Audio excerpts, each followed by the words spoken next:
Drew, it's a big day. For America? Well, if we are America, and we are America, then yes. Okay.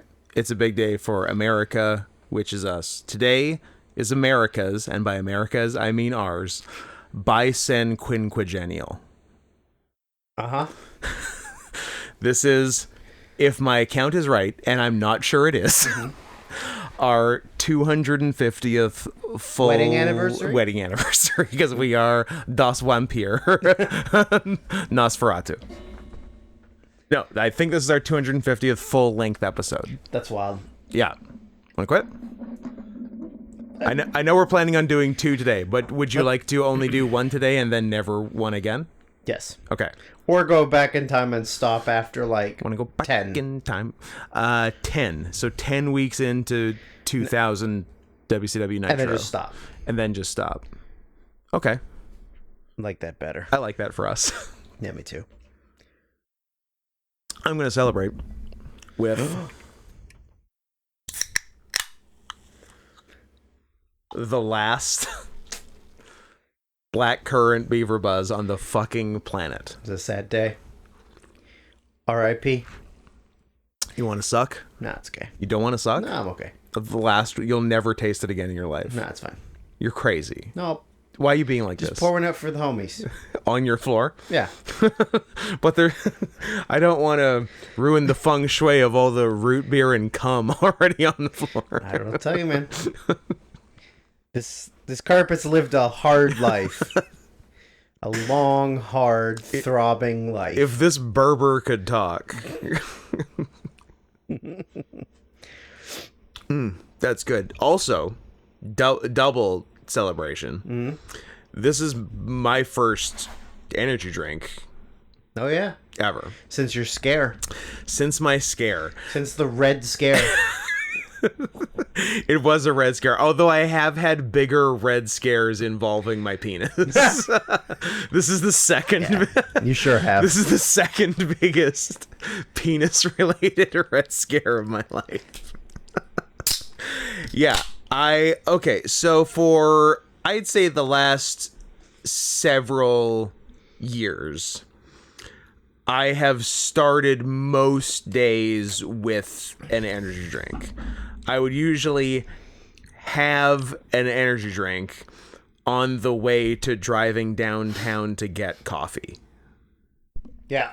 Which Is healthy? At the time seemed just like the thing to do, but thinking about it in hindsight and saying it out loud seems nutso. Just like not healthy. Not a healthy choice for an adult man. Even for a growing boy like myself. That's true. A growing, not showing boy. But yeah, so I'd been doing that for quite a while, living a freewheeling man about town lifestyle, and then one day there are actually 2 things back to back. I don't even think they're related, but it was one of 3 weeks ago, 4 weeks ago, maybe 4 weeks ago.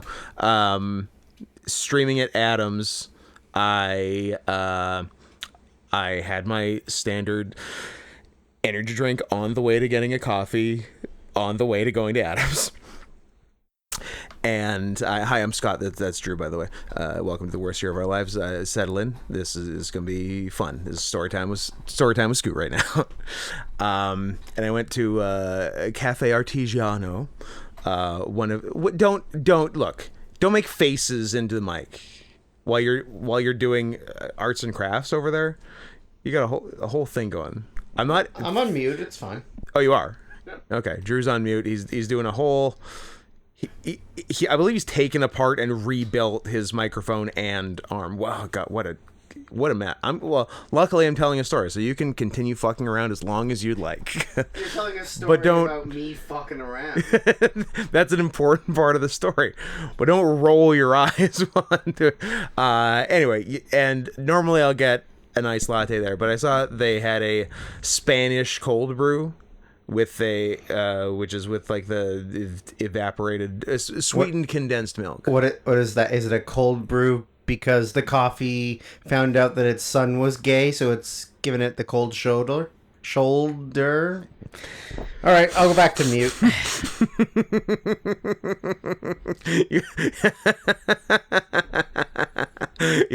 You want to do a clean take on that? And 3, 2, action. I can't. My mic's on mute. I've been permanently muted. Permamute. Permamute. And so I got a large Spanish cold brew, and I didn't think about it, but I assume there's a good deal more caffeine in a cold brew than a latte, because a latte is largely milk. And let me ask you, was your cold brew cold, or did they warm it up for you? Don't get me. That's a whole other insane coffee story where I was served a hot cold brew from Woods Coffee. Fucking Woods. Not an official sponsor of the podcast. Never will be. Never will be. But if you want to, you can 100% do it if you give us money. Yeah. That's totally fine. If you want to give us money, you can send it to paypal.me/notscotthansen and tell us what it's for. Or don't. Keep it a secret. We like mysteries. Yeah, that's true. Yeah. There doesn't even need to be a reason. Just you know what? Give us money. That's the deal for this week. We would like secret money. Don't even tell us who it's from. Secret, untraceable money. Send it to paypal.me/notscotthansen and don't give a reason. I like this idea. All right? That's the deal for this week. Yeah, it's pretty good. So I drank my energy drink in the 8-minute drive to getting the coffee. And then I got the coffee and drank it during the first hour or two while streaming, and it didn't fuck me up in the standard too much caffeine way. It wasn't like jitters, heart racing, anything. I just felt like shit. Like I was lightheaded. I was like mildly nauseous. Just like my body was having a bad time. And also I had eaten nothing. We didn't eat until dinner. So that probably wasn't great for me either. I don't know how do you say, take care of myself. But yeah, so it felt better after eating something, but still felt like shit all day. But you would never know to listen to it because I'm a goddamn professional. And even though I'm on death's door, I can stream for 10 fucking hours and sound great. You're welcome, America, which, as previously stated, is us. So then the next day, so again, don't know if it's related or what. They were different feelings, so I think it was just two separate Scott feeling bad situations. Next day, I have like lower abdomen pressure. And like feels like I have to pee, but in like a slightly different way than normally feeling like having to pee. And I pee, but then I kind of still feel like I have to pee, but there's no pee. And when I do pee, the peeing feels different. I can't even, when I pee, I pee freely, first of all. Let me tell my story, Drew. We're doing a podcast. We're giving content. Don't snore into the mic. This is the longest story of my life. It's fun. Everyone's enjoying it. People like windows into our lives. Into your peeing routine? Just like I like the windows into your nipples that you installed on your tank top. Yeah. I'm going to start wearing my shirt like that. Yeah, when I pee, it's right when the pee happened, it actually felt like it emptied too much. Like a black hole was created in my urethra and bladder, but then it would just go back to feeling weird. So I'm like, I of course I jumped to the natural conclusion: I'm dying. Mm-hmm. I have prostate cancer. I have super diabetes. I have the works.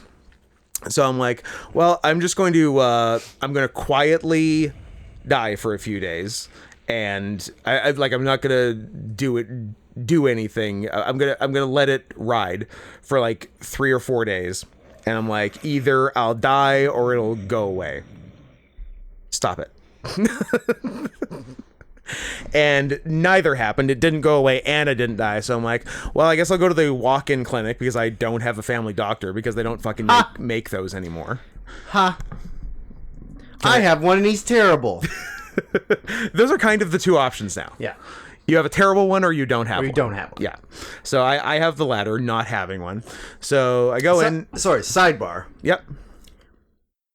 Like, as someone who's a doctor, of course, of pussyology, why wouldn't you want to be a private practice doctor? Isn't that a better gig? No. No? No, they all specialize because it's way better money, and the government pays shit. Oh, sorry, yeah, but pays shit money for GP. What I'm saying is, like, if you're going from like just like a clinic doctor or like a walk-in doctor or an emergency room doctor. Oh, clinic to that. Yeah, why wouldn't you want to be a practice private practice know. doctor? Because you have like limitations on how many patients you're seeing. You do, but I guess you get your own office. I guess it's much higher overhead, and it ends up not being worth it. Yeah, I guess that's because fair. I heard like Canada is like 30,000 family doctors short. Yeah, but if they wanted to, they could easily have a surplus. Yeah, which is very annoying. And you know how you solve that problem? More Indians. By having people who were doctors for 25 years in their country be allowed to be a doctor in our country. Taxi driver. The guy who is the head receiver of my department at work was an x-ray technician in the Philippines for 10 years. Then he was an x-ray technician in the United Arab Emirates for 10 years. And now he's a receiver at Whole Foods because he can't get in to do the exam to qualify to be a Canadian x-ray technician. Because he can't read the sign on the door because it's in English? Because it's in English. Yeah. Even though he's more qualified probably than a lot of people. Yeah. He was literally doing x-ray technicians in the richest part of the world for some of the richest people in the world. Some of the richest criminals in the world. And you're telling us he's not good enough to do it here? Yes. Yeah, it's wild. But like we could very easily fill that problem by just letting people be doctors and nurses. Yeah. And not being like, okay, you've immigrated to this country and you have to work to live here, but you also have to do a full year's worth of schooling and take an exam while also working two jobs so that you can live Two jobs. Here. I'm the hardest working candy. And whatever the second part was. Fun. What was the second part? I liked it when candies were ethnic. Yeah. What was a Jamaican? Well, it was Hall's Fruit Breezers, and he's a throat lozenge. A delicious fruit candy and a soothing taste sensation. Yeah. I got two jobs, man. Love that. You're too close, man. Sorry. So yeah. But don't have a family doctor. I do also like the taxi and Uber drivers who just lie that they were a doctor in their home country, and they were just like a criminal, a pickpocket in their home country. Escape getting their hands cut off, so they came here and they drive taxis. It was no. And now nobody takes anymore because of Uber. Yeah, it was no hands or Canadian taxi. That's a good choice. Yeah, that's a good choice. Which one would you choose? Do I get to stay in the sand country? Then no hands. Because I feel like I would thrive there. Probably. Yeah. I could be their king. Do they have kings? They've got Shods. Shod Henson. Ooh. That's an easy transition. Transition. Where was I? Oh, yeah. So, went to the doctor. Went to the doctor, described my symptoms, and she was like, well... She? That was the first problem. And now that Women can be doctors? Women can be clinic doctors. Okay. They can't specialize. Okay, I'm a little more calmed down now. Yeah, I know. No, you're right to be upset. And she said, based on my... Well, she said it was one of two things. She said it was most likely a urinary tract infection, even though men don't really get urinary tract infections. What does that say about you? Well, that was my question. I'm like, oh, I look like kind of motherfucker who gets a bitch disease? Oh, no, I'm a lady. That's what I thought. She took her index finger and pressed it to the tip of my penis and pushed it all the way in and said, see, now you're a lady. That's how you got a UTI. So she gave me antibiotics for that, and she said, "We'll try that. We'll run more tests on your urine sample, and if it goes away, great. And if it doesn't, we can do some more specific antibiotics, or it might be your old man prostate pushing on your urethra, and we can do urethral dilators." And I'm like, okay, great. I take the antibiotics. It's maybe a little better, but generally the same for the next several days. And then one night I shoot out a kidney stone out of my penis and feel fine immediately. Yeah. I'm like, well, I'm not dying, so that's better. Like, of the options, that one was okay. I wish a weird little crystalline thing hadn't come out of my pee hole. You broke and then it's not going to be the one and only time and not like 30 or 40 more. Well, yeah, I really do hope it's not 30 or 40 more. It's going to be more for the rest of your life. Nobody ever gets just one, Scott. Spider-Man told me everyone... Once you pop, you can't stop. It's not the motto of kidney stones, is once you pop, you can't stop. Once you popped one, they just keep coming. They're not the Pringles of organ crystallizations. Bitch, you can't pop just one? In theory, I've had one before, because, like... So now... Okay, so by your logic, I've had more than one, so now What's the number? I said 40 or 50. You said 30 or 40. Whatever. You can't keep a larger number. Scaling up. 60 or 70. Fine. You're going to get one a day every day for the rest of your life. This is not fair. Which is 70 days. This is not fair at all. I had one other thing where I don't even remember what the situation was, but I stayed over at Al's in Maple Ridge after driving people home from a show. Mm-hmm. I guess it was really late and I didn't feel like driving the still more than an hour home from Al's. Yes, very possible. So I stayed there. And this was like, I don't know, 2017, like 6 years ago. And I wake up in the middle of the night, like 4 a.m., with like real pain in my like lower right abdomen, and I never had this with this kidney stone. This one, I'm like, oh, my appendix burst. Ooh. And I'm like, hey Al, I'm going to the hospital. Thanks for letting me stay over. Bye. And I went to the hospital and tried to squeeze out a urine sample for them, I think. And now that I think about it, I think it was also a female doctor there who diagnosed me with a urinary tract infection. And but I don't even think gave me antibiotics or anything. I think they gave me some Tylenol and told me to leave. They're like, just piss. Yeah. And then a couple and that one, the like discomfort went away, I think like later that day. I like, as opposed to this recent one, which was like a week. But a couple days later, I got in to see my, at the time, family doctor, who then retired and left no one to replace him. Yep. Was he super old? No. No? Oh. He had more... Hey, Eric Bruce Davey. Docs. Might be Bruce Eric, but I know that he had 3 first names. You had a few more years in you, motherfucker. You were a good doctor, and I wish you had stuck around. He replaced my previous family doctor, who died of ALS. No fun. That fucking sucks. Tough one. Yeah. Fucking tough one. That's real. Shout out to the terrible. Late Tom Barrett. I'm doxing all my docs. Come on, that's fine. My doc. Dr. David Warner. We got them all. Yeah. And so when I saw Davey, he's like, urinary tract infection? No, that was a kidney stone that broke up. I'm like, oh. That makes more sense. How come everyone keeps... How come people look at me and are like, yeah, you probably got a girl disease? What's up with that? I know why. Why? Because you're a giant pussy. My huge cans. Your big ass cans. Get them rocking awesome tits. Oh, the one thing I didn't mention was for this recent health issue, the second I had the discomfort, I stopped doing the the starting the day with an energy drink thing, and have not had one in at least 3 weeks. And this is my first in quite some time. It's delicious. I miss them. I will try not to go back to one a day, because I think that is a level of hubris that I should not test.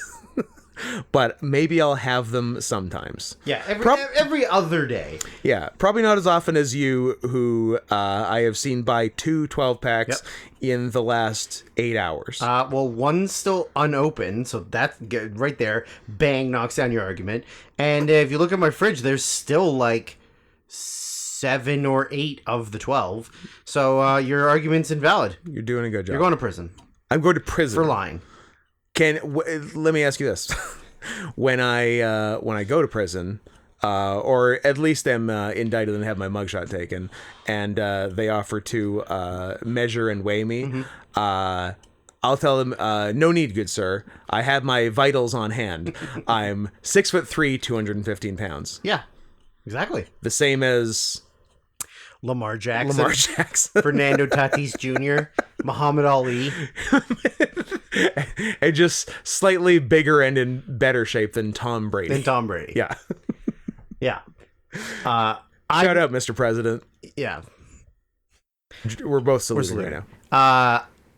Yeah, I've never had kidney stones, but I've had two penile injuries in my life. I haven't actually had any penile injuries. One was a Drew Carey situation, and the other one a Drew Smith situation. One of them was at hockey. I somehow forgot my cup. And can you spell that out for me? C-U-P. I want to C-U-P. Oh my god. And so what I did was I took an extra shin pad, like socks you put over your shin pads. Yeah. And I just sort of like folded it over several times. That'll work. And I stuffed it in my underwear. Did it look like you were packing? No, because you have hockey pants on. You can't really tell. How much would you have to do to make it look like you were packing through hockey pants? Like you'd have to roll it around your dick and then put it down your leg. Or like a large cucumber. Yeah. Yeah. Yeah. Or like a huge squash. Ooh. Stuff a spaghetti squash down your pants. And I was in front of the net trying to like move somebody, and I guess I just like had one leg kind of like the opposite direction of the rest of my body. Yeah. And it just sort of like popped over a little bit. Ooh. And the shot from the point came. The puck? And it went flat, luckily, and hit like the padded, like it hit the sock. Yeah. But because my dick was like a little bit away from the sock, it like pinged in. Yeah. And then I just dropped, and I was like, I'm done. I'm out for the dying. game. And I went to the locker room. And I just sat in the locker room with ice on my penis. Oh. Penis, not balls, or both? Just penis. Just penis. Just penis. And then the other one was I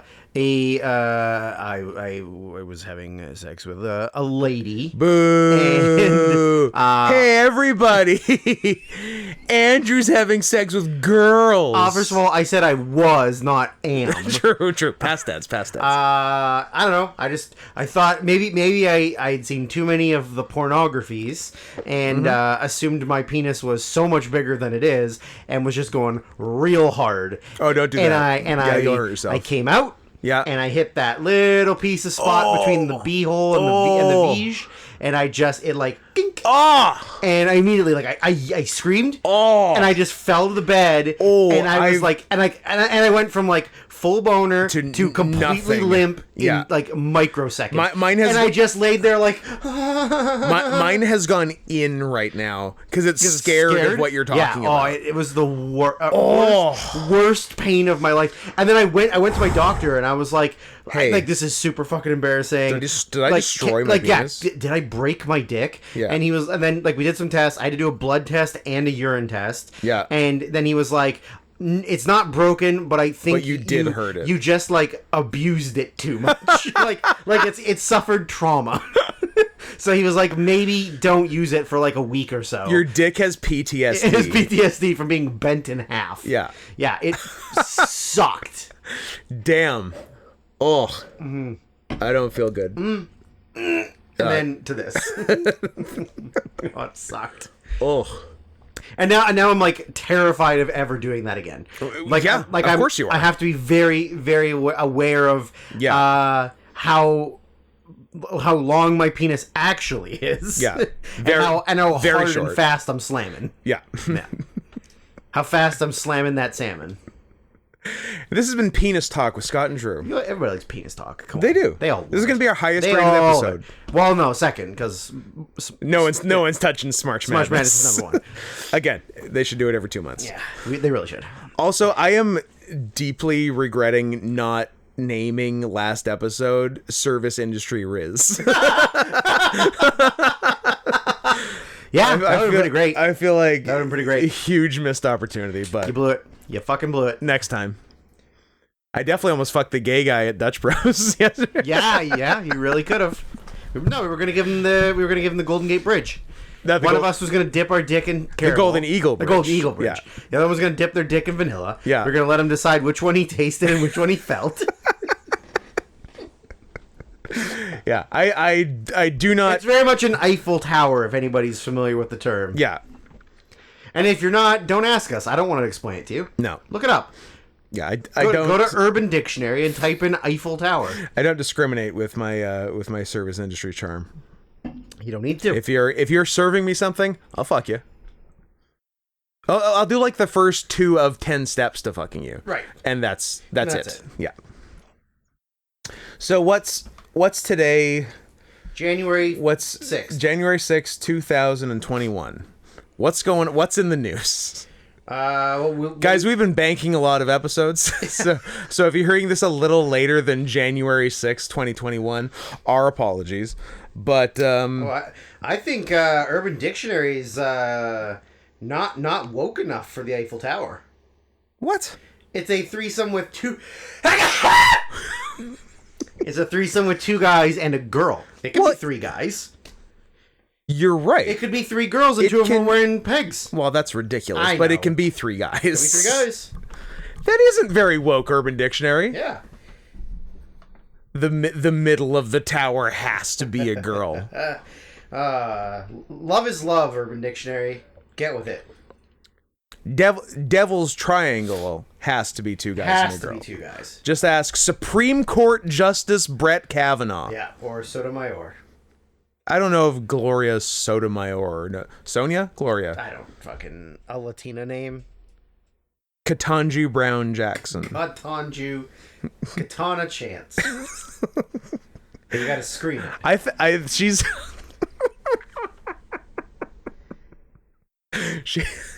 she... Oh boy. Nah. Got the giggles. Nah. Now do it. She's the first Supreme Court justice that they let her use her nickname. No? Yeah. What's the nickname? Brown. No one's ever seen it written out, but it's Ketanji in quotes Brown Jackson. Gotcha.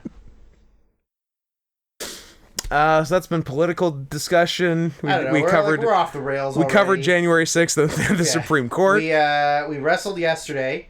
Yep. We're both not sore because we didn't really do we didn't do that much bumping. Of the 5 people in the match. That's right, 5 people. Always good to have an odd number of people in a wrestling match. Yep, especially when 2 of them on one side are only vaguely trained.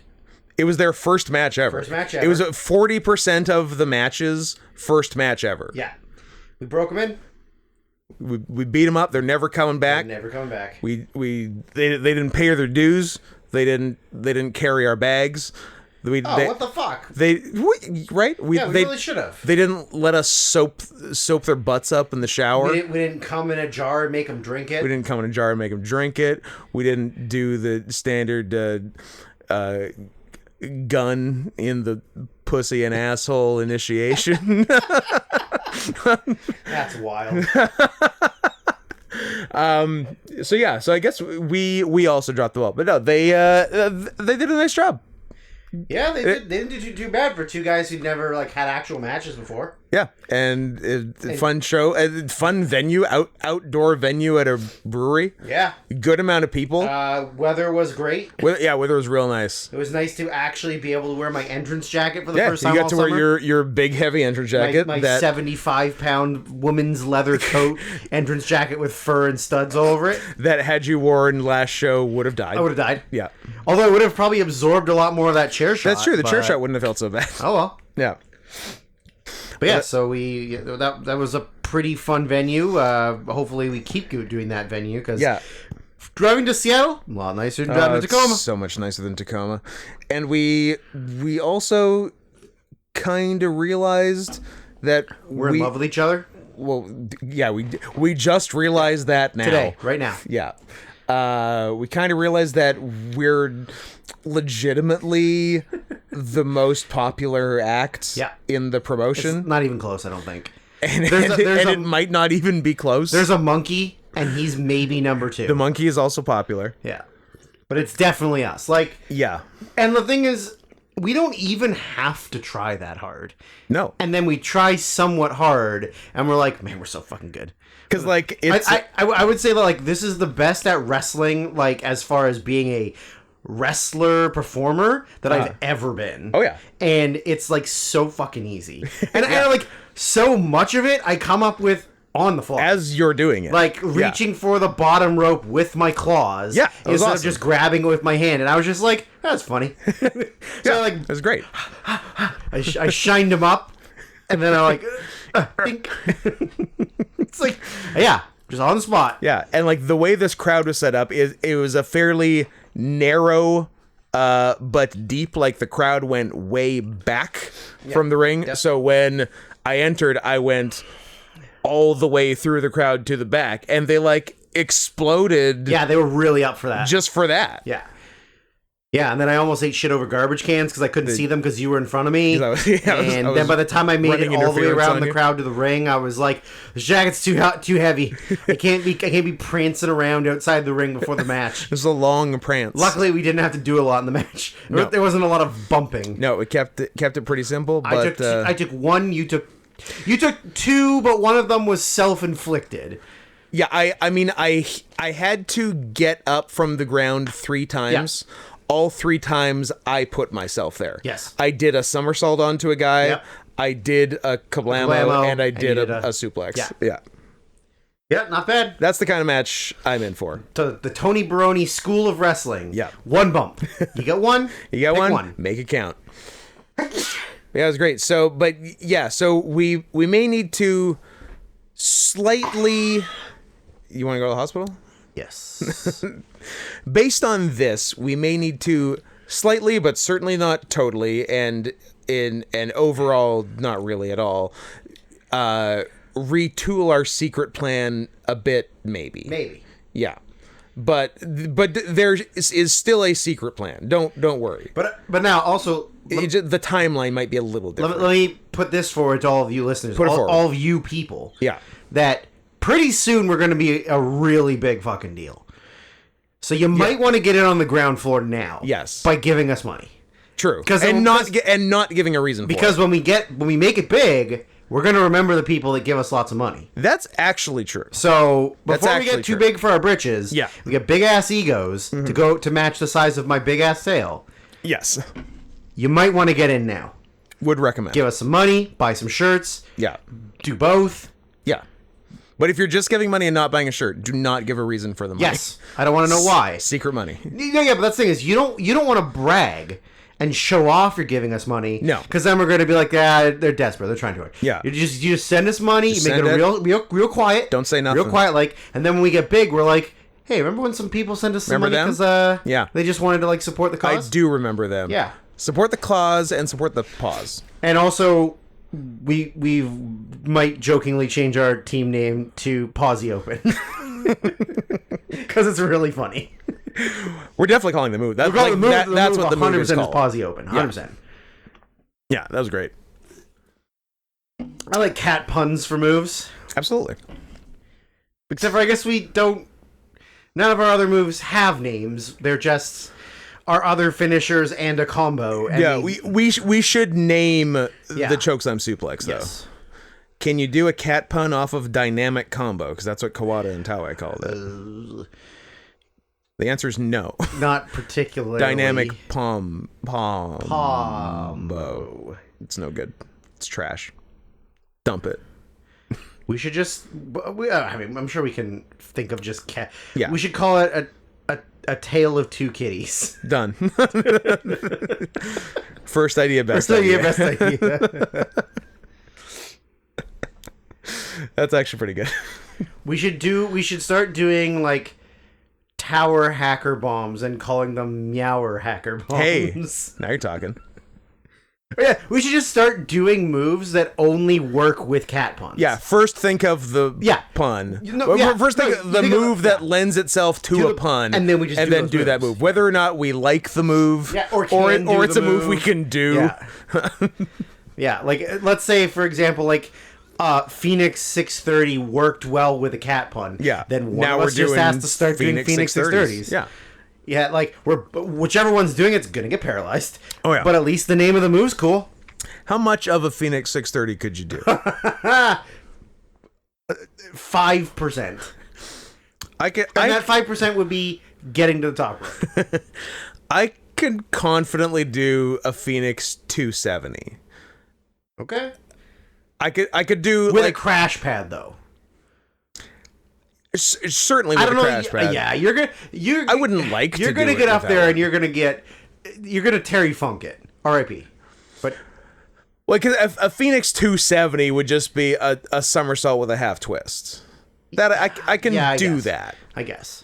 Anything past the somersault landing on my back, forget about it. Yeah, it's the front flip that's the hard part. Yeah, and then another front flip, which is nuts. But flipping forward out of it is the hardest part. Yes.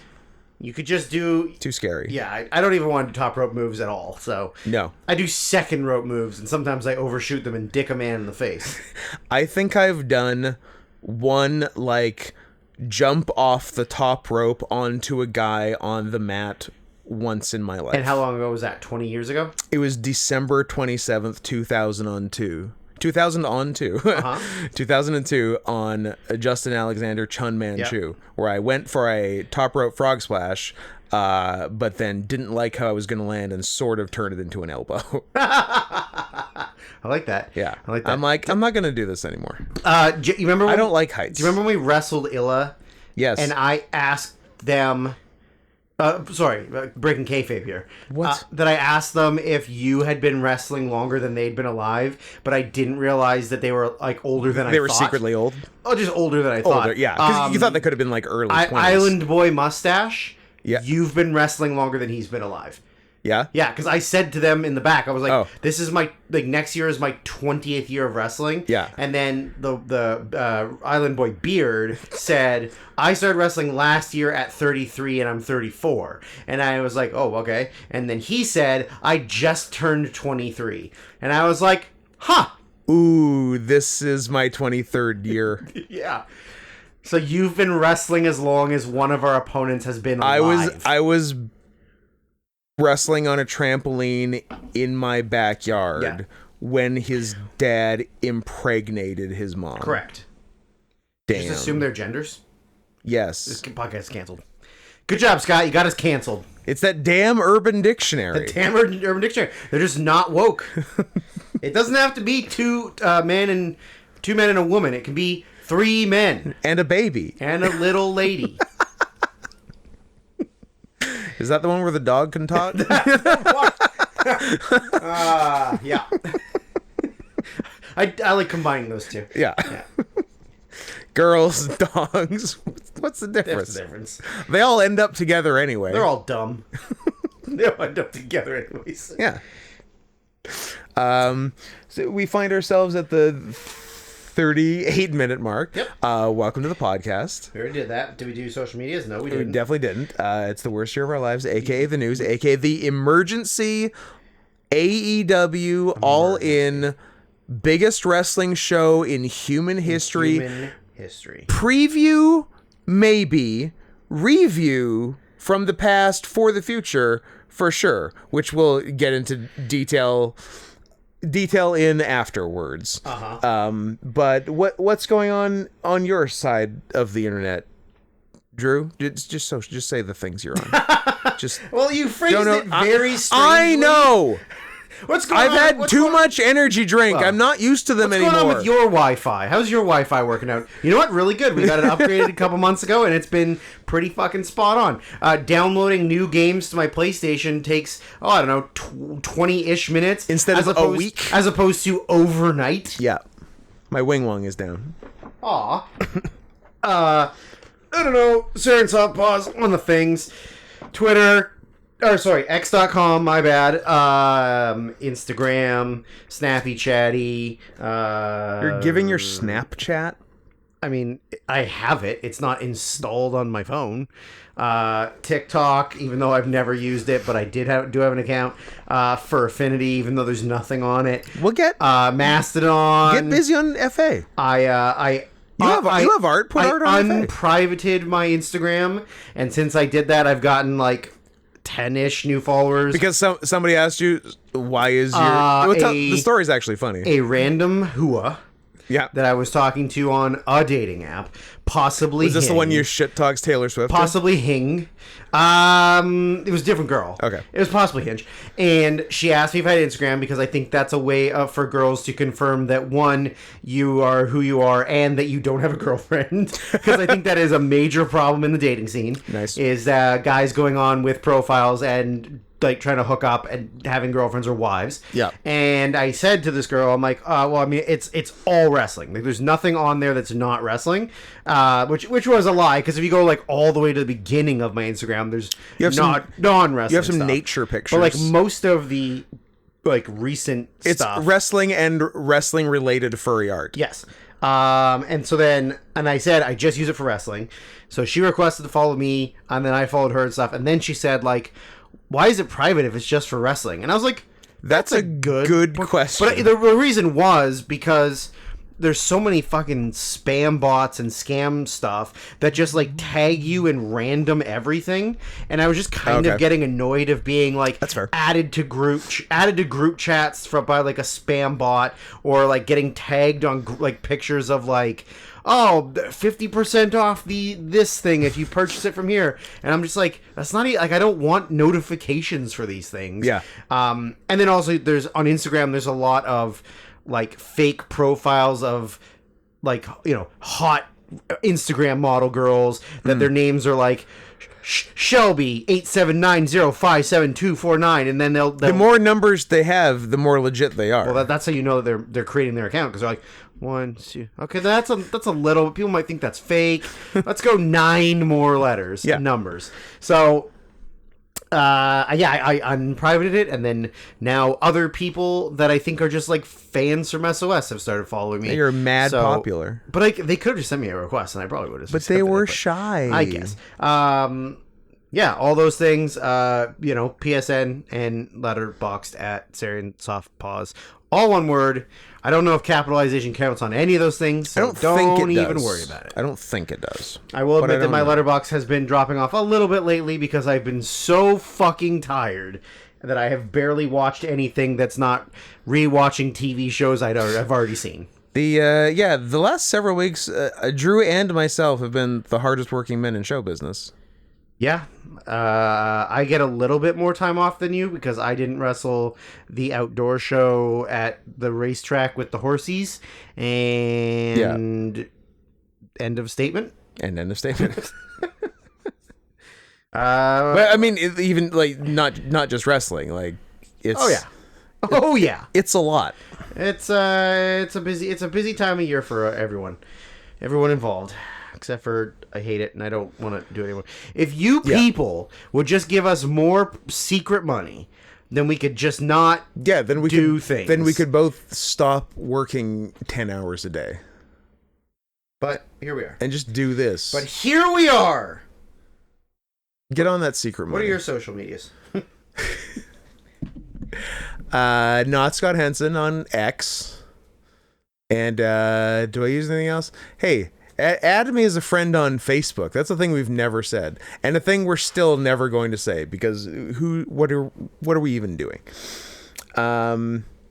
Yeah, and if you're not subscribed to this on YouTube right now, number one, fuck you. Number two, at least rectify the situation immediately by, if you're not already there, going to youtube.com/@NotScottHenson and subscribing, and then click the bell, because the bell tells you when there's videos, and you're like, well, wouldn't it just tell me videos if I click subscribe? No, strangely, because of the way YouTube is set up. So click those 2 buttons. Can you handle 2 clicks, asshole? Good. If you can somehow, in your infinite patience, find a way to click a 3rd button, maybe go ahead and click the join button on the YouTube page, youtube.com/@NotScottHenson, and become a member of the YouTube page, which gives us, get this, tying it all back, secret money from you, and supports what we're doing, and as well as gets you fancy girl, cat related, and pig related emojis and badges, as well as early episodes at the $10 per month and up level. So there. I think I did a good job of that. I feel proud of myself. I feel proud of you. I feel proud of us. That's the end of the show. We talked about penises and then asked... We talked about hurting our penises or having issues with our penises. Hurting our penises and then asking for money a bunch, and that's the end of the show. So, what is this show, if not a wrestling podcast? Oh, I should mention, and I apologize for not mentioning at the top, and I'm sure I will pay for it later, but this episode is being executive produced by Tommy, who asked us to do this episode, and that's what being an executive producer is. Pretty much. Basically. So taking a pay cut for all of the credit that you don't really get because you did nothing.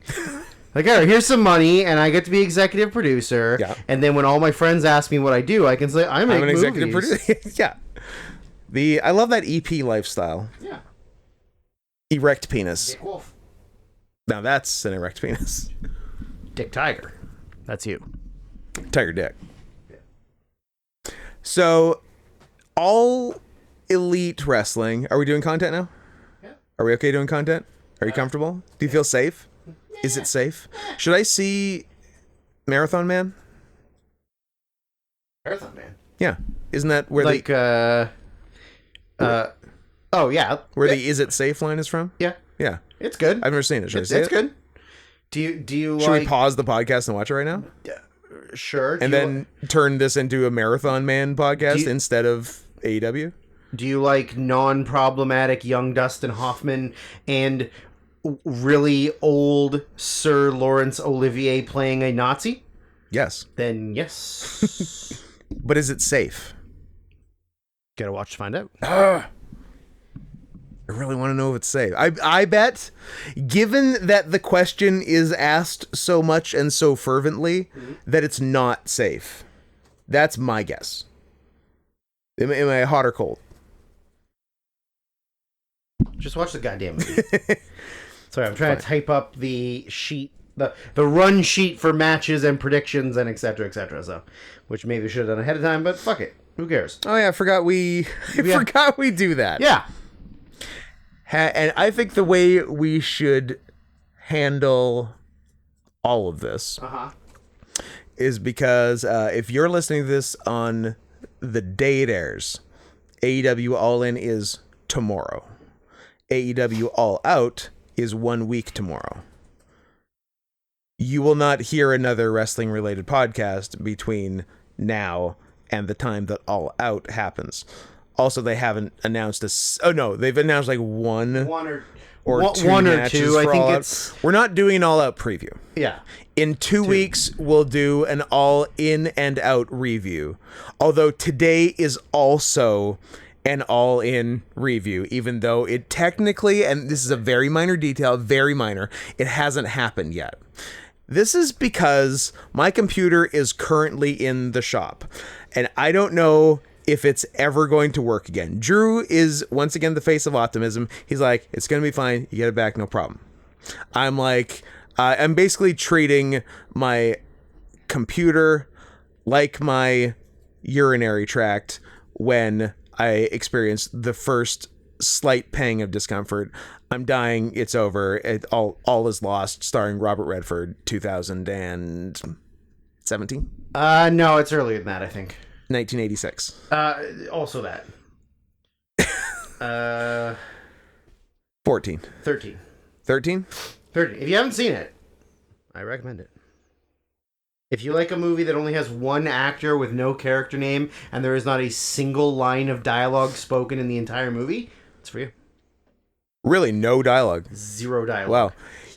He does not say a word because there is no second character until the very end, and that's just somebody reaching into the ocean and gotcha. But yeah, it's really good. You're a big man versus nature. Man versus nature, yeah, that's huge. And this is like kind of one of the most perfect man versus nature movies because it is. Is it more perfect than The Perfect Storm?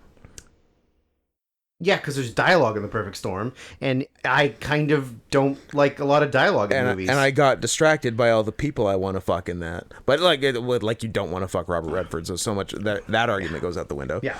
Yeah. I'm going to make a list. I'll make a list of my top... I probably can't do 10. Of the top 15 my top 7 favorite man versus nature movies. My top 17 beautiful man versus nature movies. I can do that. Yeah. Yeah, I can do that. You can't have they don't do ugly guy versus nature. The Edge. That's a good one. I think Adam just watched it. And? I think he liked it all right. Oh, let's see what autistic guy who does Adam's Letterboxd said. I think he gave it a 6. Edge. He gave it a 6. Yeah. I gave it an 8. Really? Yeah, I like it a lot. I've seen it, but it was in not this decade. Not last decade. In the 1940s. Not the decade before that, but the decade before that. So you saw it when it came out, I saw it in the decade it came out. Yeah. So you had 3 years to see it, and you saw it. I did. Yeah. I fit the window. There you go. I'm like, look, it's 1997. The Edge has come out. Yeah. I have to see this before the year 2000. Yes. And I did. It's got some real good, like... character development, and I mean, Alec Baldwin accidentally shoots a bear with a gun that he thought had blanks in it. Yes, I think I'm confusing that with a different Alec Baldwin movie. Yes, Rust is what I was thinking of. Yeah, yes, that's true. Well, to be fair, is Rust coming out? No, I thought I heard that. No, all right. I don't think so because it's still in litigation. Like they're still doing trial shit. I think even though, and let me be very fucking clear about this, it's not his fucking fault. He's a serial killer. Okay, sure. Whatever, I don't give a shit. You can talk about whatever you want. God, I fucking hate you so much. I think they should get the top writers in Hollywood who aren't on strike, so like me, to do a rewrite on it and incorporate the murder into the movie. Interesting. Yeah. Okay. I think that'd be cool. But what do I know? I'm just a genius. You know nothing. My tummy feels a little funny, so I don't think I'm going to finish this energy drink. Don't you coward out now. I do still have a coffee in the fridge. Don't give a shit. Well, finish this, then go finish the coffee. No, I see. You're gonna be fine. I think this is what gave me cancer the first time. Well, I don't care if you get cancer again. That's not my problem. It'll very much be your problem. Yeah, I guess I mean, ultimately, yeah, it is going to end up being my problem. Yeah. I guess maybe I should just shut up. Yeah, I'm going to put a pin in that drink for now, but it's very... Are you sure you don't want to suck of it? I'm fine. I don't know why you're being without like this. sucking, all right? Well, I don't need that'd be to a suck. first, but all right. I don't need to suck. I like to suck. Yeah. I don't need to suck. Like and need are two different things. So, I don't know if I have a computer. And we're recording this on Friday. It has to go up Saturday, or else the show will have happened that we're previewing. So I'm hoping that happens. If I don't have a computer, I do have a Microsoft Surface that a fan just mailed me, which was weird, pretty cool. Shout out to Mere Pebble, the former thoughtfully quality donut. So I have a computery thing. I don't have any programs on it, so I can't like do anything with the video, but I think I could figure out a way to take the audio, slap one still picture on it, and upload it to YouTube, I think. But I'm not only one way to find out. Positive. Well, you're positive in some other way, but I'm very positive in some other way. I've been told by doctors I'm the most positive they've ever seen. No one's ever been more positive than you. Yeah. I like that. So, so just to hedge our bets and err on the side of caution, whilst we preview AEW All In live from Wembley Stadium in London, we're also going to review it, so there isn't so much of a time crunch on it for you to listen, because a review is evergreen. You can listen to a review anytime you want. Previews kind of lose their luster after the thing happens. Yeah, that's true. Yeah, that's true. So we're just playing it safe today, basically. Sometimes we're risk takers. Sometimes we live on the edge. They sell us the whole seat, but sometimes we only need the edge. I like this. I like to live on the edge. We wear a lot of no fear t-shirts. Yep.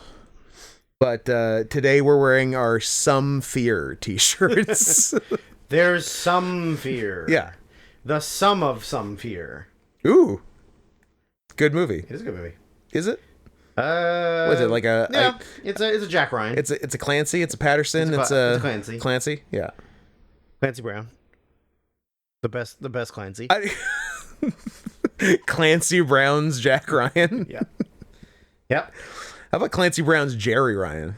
Oh, okay. Yeah.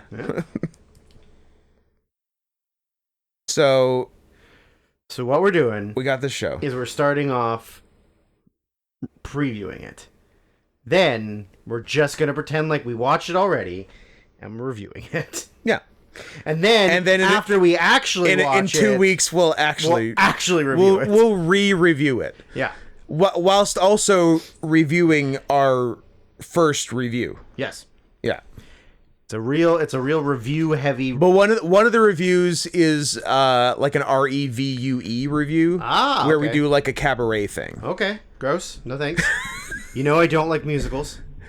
Then why did you vote for Chicago to win Best Picture 2002? Oh, the movie I didn't see because I refused to see it, but then still voted for it because I misinterpreted the ballot.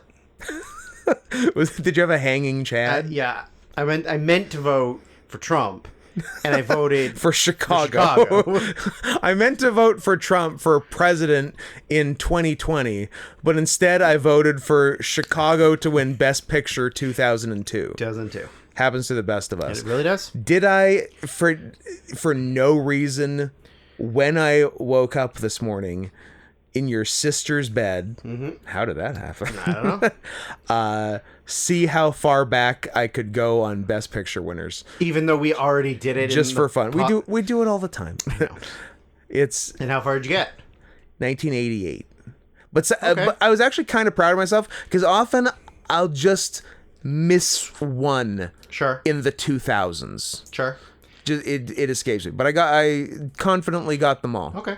Yeah, I did Everything Everywhere to Miss Daisy backwards. What's 88? Beep. Last Emperor? Yes. Well, now I'm back to 88. And 87 is Out of Africa. No.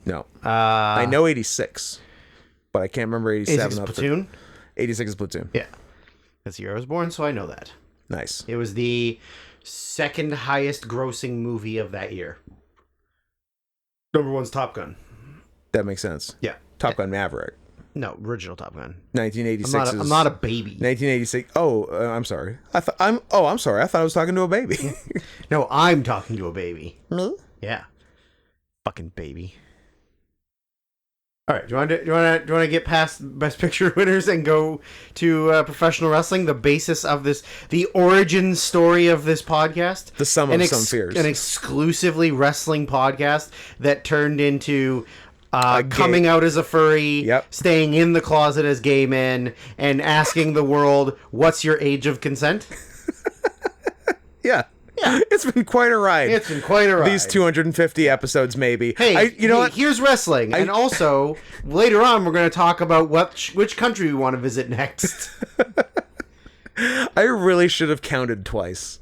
Yeah, for the 250, because the more I say it, the less confident. Well, I was gonna say, and you're gonna eat yourself up when you get home and realize this is like 247. Oh, just like I did when I did my 100th episode of Drunken Peasants live, only for Antifa Cat me to tell me 2 weeks later that was actually 101. Oh, and Antifa, you're the best. You are. I love that you ruined Scott's life. He's our stat cat. It's so good. I love it. I love our stat cat. I love our stat cat.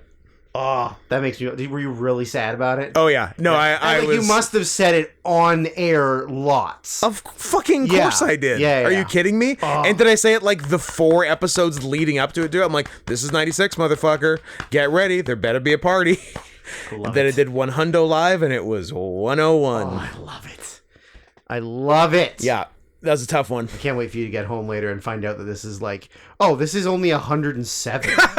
I did like a really bad job counting. Well, we can do it. We could probably like mostly figure it out off the top of our head if we really wanted to, because we know how many episodes of Nitro there are. Yeah. Right? And then we know how many... But we did 2 non-Nitros. Yeah, I know. We did 2 non-Nitros, yeah. But with them, we also did like... We can figure out the best of the decade ones. Yeah. We can figure out the Oscars ones. Requests. Well, yeah, requests we'd have to actually physically look, I think. Requests would be tricky, and then all season 3 Oscars and In Your Houses. But that's fine, because we know how many In Your Houses there were. We do. So yeah, I'm sure we could get almost an exact number. Well, I think I just looked at the list, because if you click on just the podcast name on iTunes, it tells you the total episodes, and then I just subtracted all the shorty episodes. Right. All of the someone's sick, someone's dead. Gay, someone's that's dead. Every episode. Someone's dead. Yeah, Drew can't do the podcast this week because he's gay. He's gay. He'll be back next week, pretending not to be gay. Drew forgot to pretend not to be gay this week. I hope it's 250. I'll feel like an asshole. Oh, I'm gonna laugh so hard at you. But if I'm right, which is 50-50 at best, I kind of like that it is a wrestling episode, because our first 50 odd episodes were in fact goddamn professional wrestling. Do you know that we have a 5-star rating on Spotify? Do we? Yep. But with 45 votes. That is 5 stars. That is so many more votes than I was gonna say 2 votes. No, it says parentheses 44. That's pretty good. So 44 people on Spotify have given us 5 stars. Hey, if you're listening on Spotify or even not, go also give us 5 stars on Spotify. You know what? I'm gonna unfollow it. I'm over it. I mean, that's pretty good. I'm one of the 45 people who gave it 5 stars. I'm not. Well, get on there, give it 5 stars, and then we'll see how things go. That's pretty good. I think we have 2 or 3 on iTunes. So I thought it would be similar on Spotify. I guess more people listen on Spotify. I don't know why I don't look at any stats besides YouTube. Who cares? Because I'm pretty sure Spotify actually does better than YouTube, but YouTube is monetized, so that's true. Why it's what I. And like I go to YouTube so that I can read the comments. Yeah, right. Because obviously there's nothing on Spotify. I think can you do comments on Spotify or not? I don't think so. Okay. Not that I've seen. Stop drinking that drink, Scott. It's gonna hurt your tummy. Wouldn't you get notifications that there's comments? You'd think? Maybe I would now, but the from. Oh, you can. You can. Well, you can leave feedback, but none of them appear to have feedback. Okay. Oh, here's one. Yeah. Maybe I did see some. Okay. People can leave comments on Spotify. For the r/Ada, aka stunt casting one, it says, shout out to please Matt. Only do Reddit episodes from now on, from Deja Manasia. Okay. There you go. We're probably not going to only do Reddit episodes. You don't fucking know. I don't think we should become a Reddit podcast. Japanophile is so good. Which I'm pretty sure that episode got demonetized just because of the name. I think they saw O Files and they're like, no, we can't. Like, oh, these guys are talking about stuff that shouldn't be talked about. We can't pay this. I mean, also the newly bred gay. And the newly bred gay, Here's a comment on this one. Yeah. On the newly bred gay. If this episode isn't about Drew getting his ass fucked by a man, I'm not interested. Excellent. Yeah. Okay. Yeah. The Spotify account I used to upload this podcast from for the last year and change has been either hacked or suspended. Oh. And I tried to log in with it and then like wouldn't let me, so I did like a live help chat thing through Spotify and actually got the account back, which is probably good because I may need it for something podcast related at some point. I don't think it's good to have like your like Spotify podcast uploader account unavailable to you. Yeah, so I actually have it again. Here's one from Snowy.dog. No, you started so good and then lost me at dog. This is from the All Request Spectacular number 18 part 1 that just says, pretty epic, can I have the first spin with you after your surgery? Nice. I don't think someone, and you know what, Snowy Dog, if you're listening, I'm going to say yes, because I don't think anyone has specifically asked for a spin post-surgery. And we're going to be looking for spins. Here's one from Justin Whitrock. Mm-hmm. From the Q&A separate but equal part 1, meaning mine. That's you. This podcast gives me the worst blue balls. Finally a release.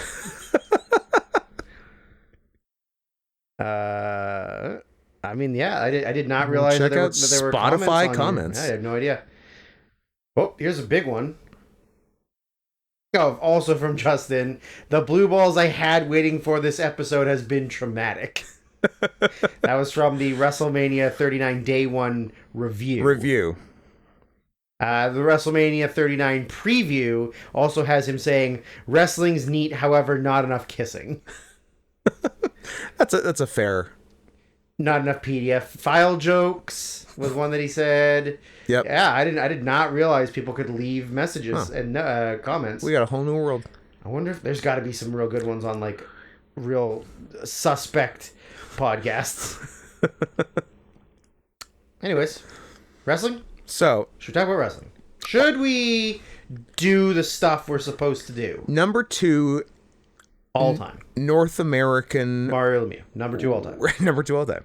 The Mario Lemieux of North American wrestling promotions, All Elite Wrestling, did a pretty smart thing in realizing that the UK wrestling market is nutso. Thirsty. Just gaping butthole thirsty for wrestling. Dripping with bodily lubricants.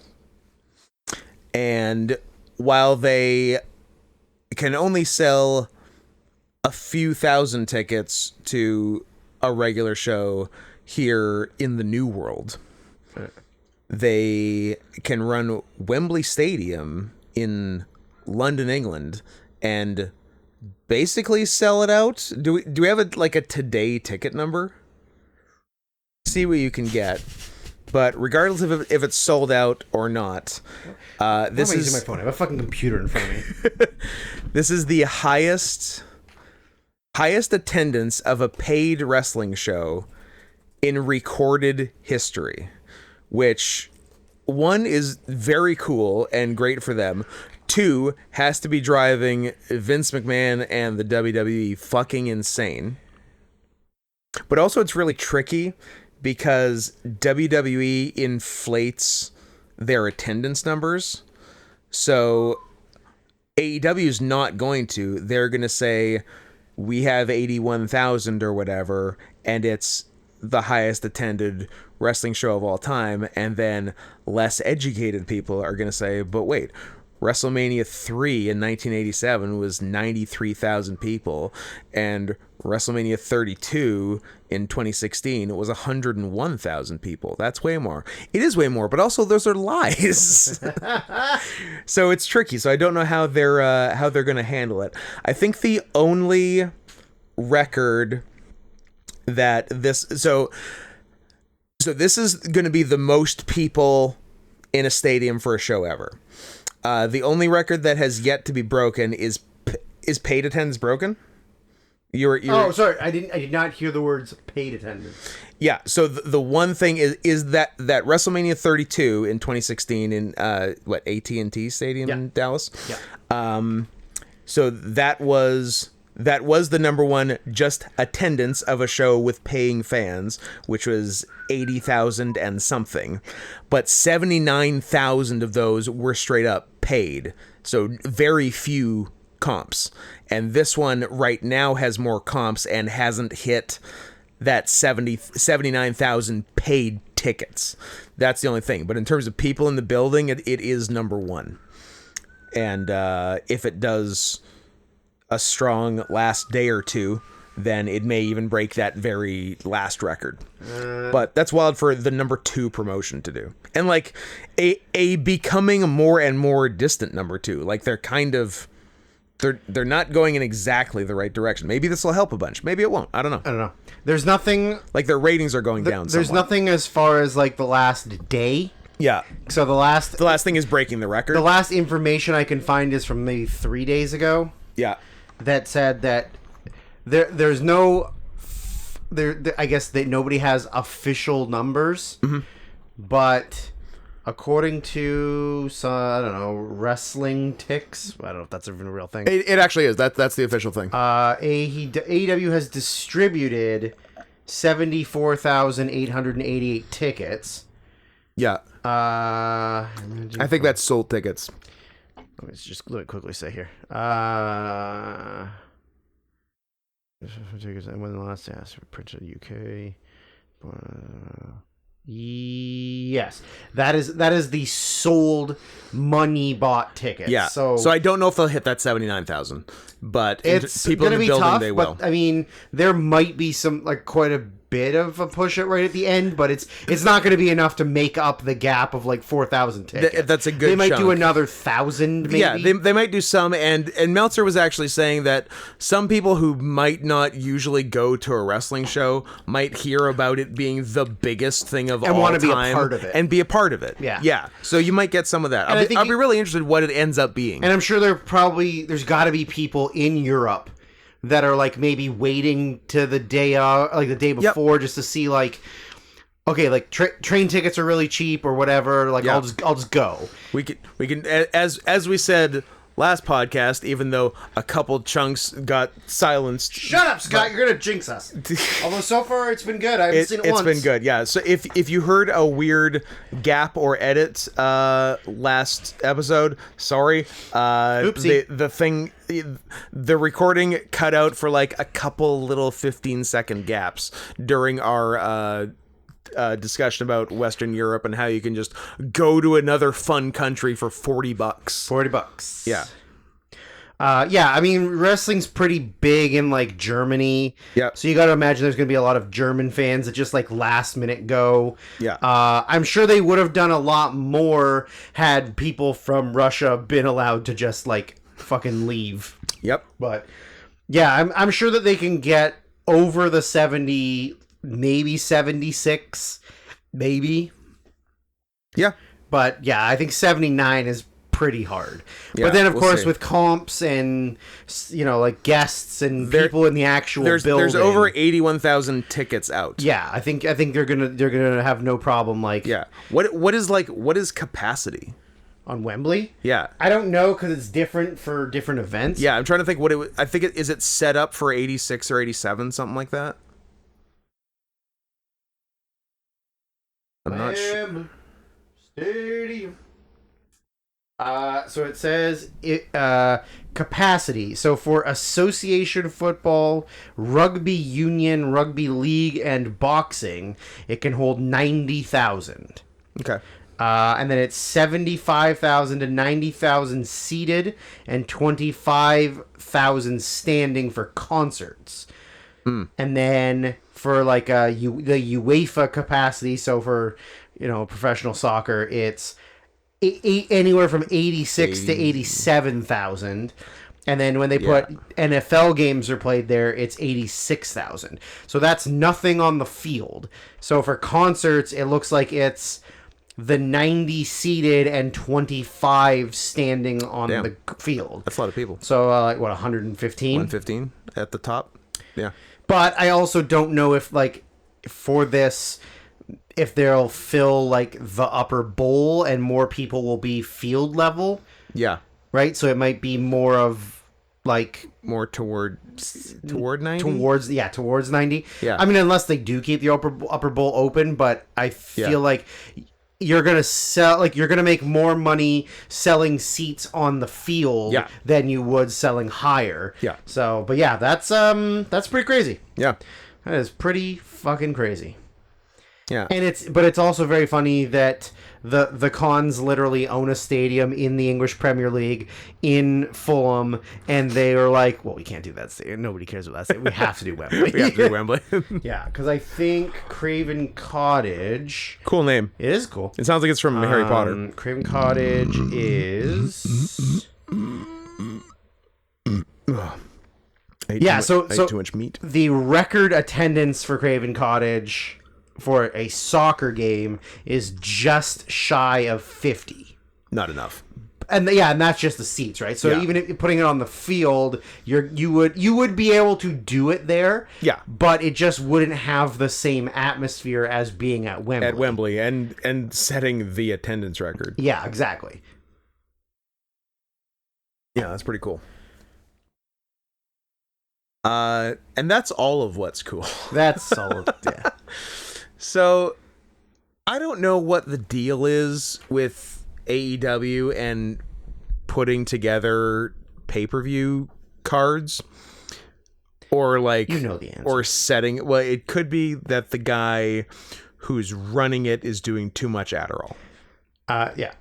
And he's incredibly stretched thin. He has not perfected the dosage, and he is stretched very thin. He just added another 2 hours of programming a week. You'd think that a guy who has a bunch of people in his company who got out of WWE because of how insane the man in charge was, because he gets 2 or 3 hours of sleep a night and is just mentally unhinged and yells at you if you sneeze because it's a sign of weakness. Would be able to say like, hey, Tony, like maybe just rest a little more, delegate more time. You don't have to do everything. You don't have to dress up as Leatherface and run to the ring with a chainsaw. But here we are. That's a real thing that happened, by the way. In 2023 wrestling superstars, Jeff Jarrett and Jeff Hardy had a Texas Chainsaw Massacre death match to promote the new Texas Chainsaw Massacre video game. And Leatherface ran out in it, and it was Tony Khan, the owner and booker of the company. What if they just got Leatherface? That'd be cool. Like, not the killer from the movie. Rick Patterson. Yeah. That'd be wild. He's a good BC boy. Yeah, he's probably dead. I don't think he is. He's dead. Maybe he's dead. I'm gonna tell you right now. I killed him yesterday. He's dead. Man, if he died yesterday, I'm in big trouble. I shouldn't have said that. Oh, no. You were thinking of Bray Wyatt. You killed Bray Wyatt. Bray Wyatt. Too fat. Too soon and too fat. Too soon, too fat. Too fat, too soon. Too fat, too furious. You're looking up if Leatherface lives? No. Tony, or TK as he's known in the cooler circles. As he's known on the Death Valley Driver video review message board in the 2000s, Coach TK. Yes, he's just a wrestling message board nerd who happens to have billions of dollars at his disposal. His father has billions I didn't of say dollars. he has billions of dollars at his disposal. I didn't say he earned billions of dollars to have at his disposal. They're just there. He was born into it. Yes. He's not so good at planning things out early. I mean, here's what's funny. It always seems from an outsider's perspective, that the pay-per-view has come as a surprise to everyone in charge of the company in the last couple of weeks. But you booked and announced this a while ago. Yeah. You had some time to get some shit together for the biggest wrestling show ever of all time. This card, if you showed me this card and gave me no context, yeah, I would not say this is the biggest wrestling show of all time. These matches are going to be seen by more people live than any other matches in human fucking history. Well, besides maybe that nebulous Jim Londos match in Greece in 1933 that had between 60,000 and 1 million people watching. I mean, also Collision in Korea. And of course Collision in Korea. But they didn't know what they were watching because they all had guns in their pussies and assholes. Doesn't matter, they were there. But yeah, it's a real. I guess this is a match for a pay-per-view type matches. I know. Okay, and then also the fact that several people on the show weren't allowed to leave America and enter into Britain. Okay, we'll get to that. I know a big match got fucked up. Okay? Yeah. We were getting Danielson Omega. That's a biggest show of all time match. Yes. We don't get it. Danielson broke his damned arm. I'm not going to say Bryan Danielson copied me by breaking his arm in almost the exact same way I did. Uh-huh. By wrestling the greatest wrestler in the world? By wrestling the greatest wrestler in the world. I hope Dan doesn't hear that. And snapping it in half.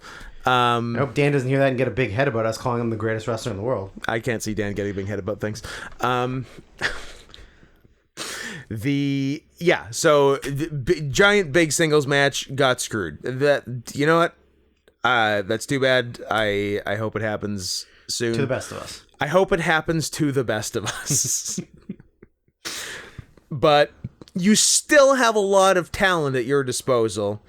Despite losing arguably the best one, you still have a lot of really, really good ones.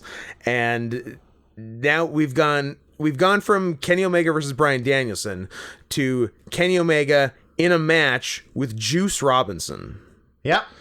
That's not a lateral move. Not particularly. It's a peg or 8 down. Yeah, it feels like I'm getting pegged. And not in the nice way. Not in the sexy way. Yeah. In the mean way. Feels like a surprise in pegging. the trying to hurt you way. Yeah. No, it's too big. Don't use that bad dragon on me. I'm not an XL yet. I'm working up to it. I'm still an XS.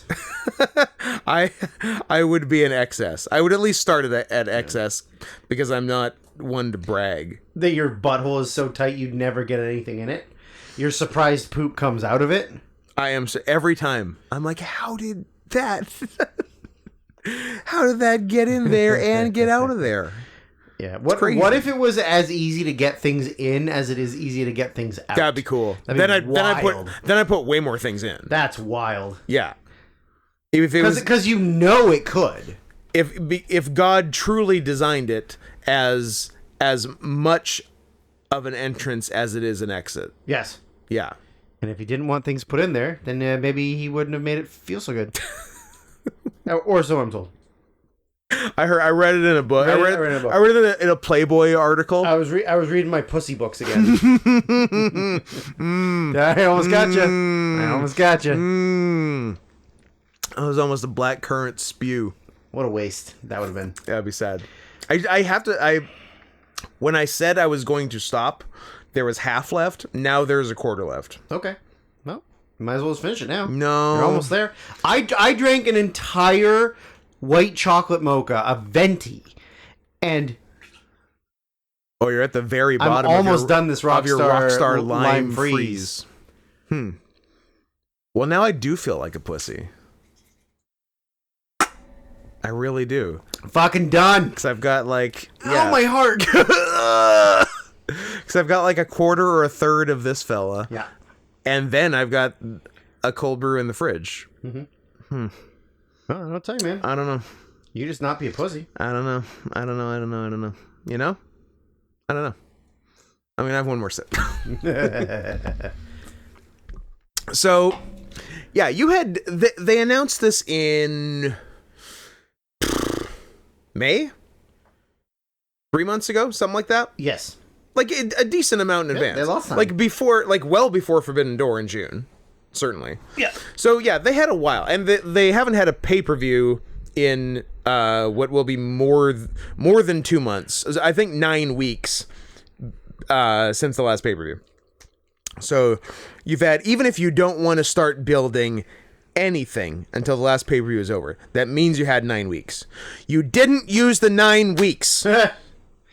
You used 1.5. Yeah. But they do this for so many pay-per-views. They do it for everything.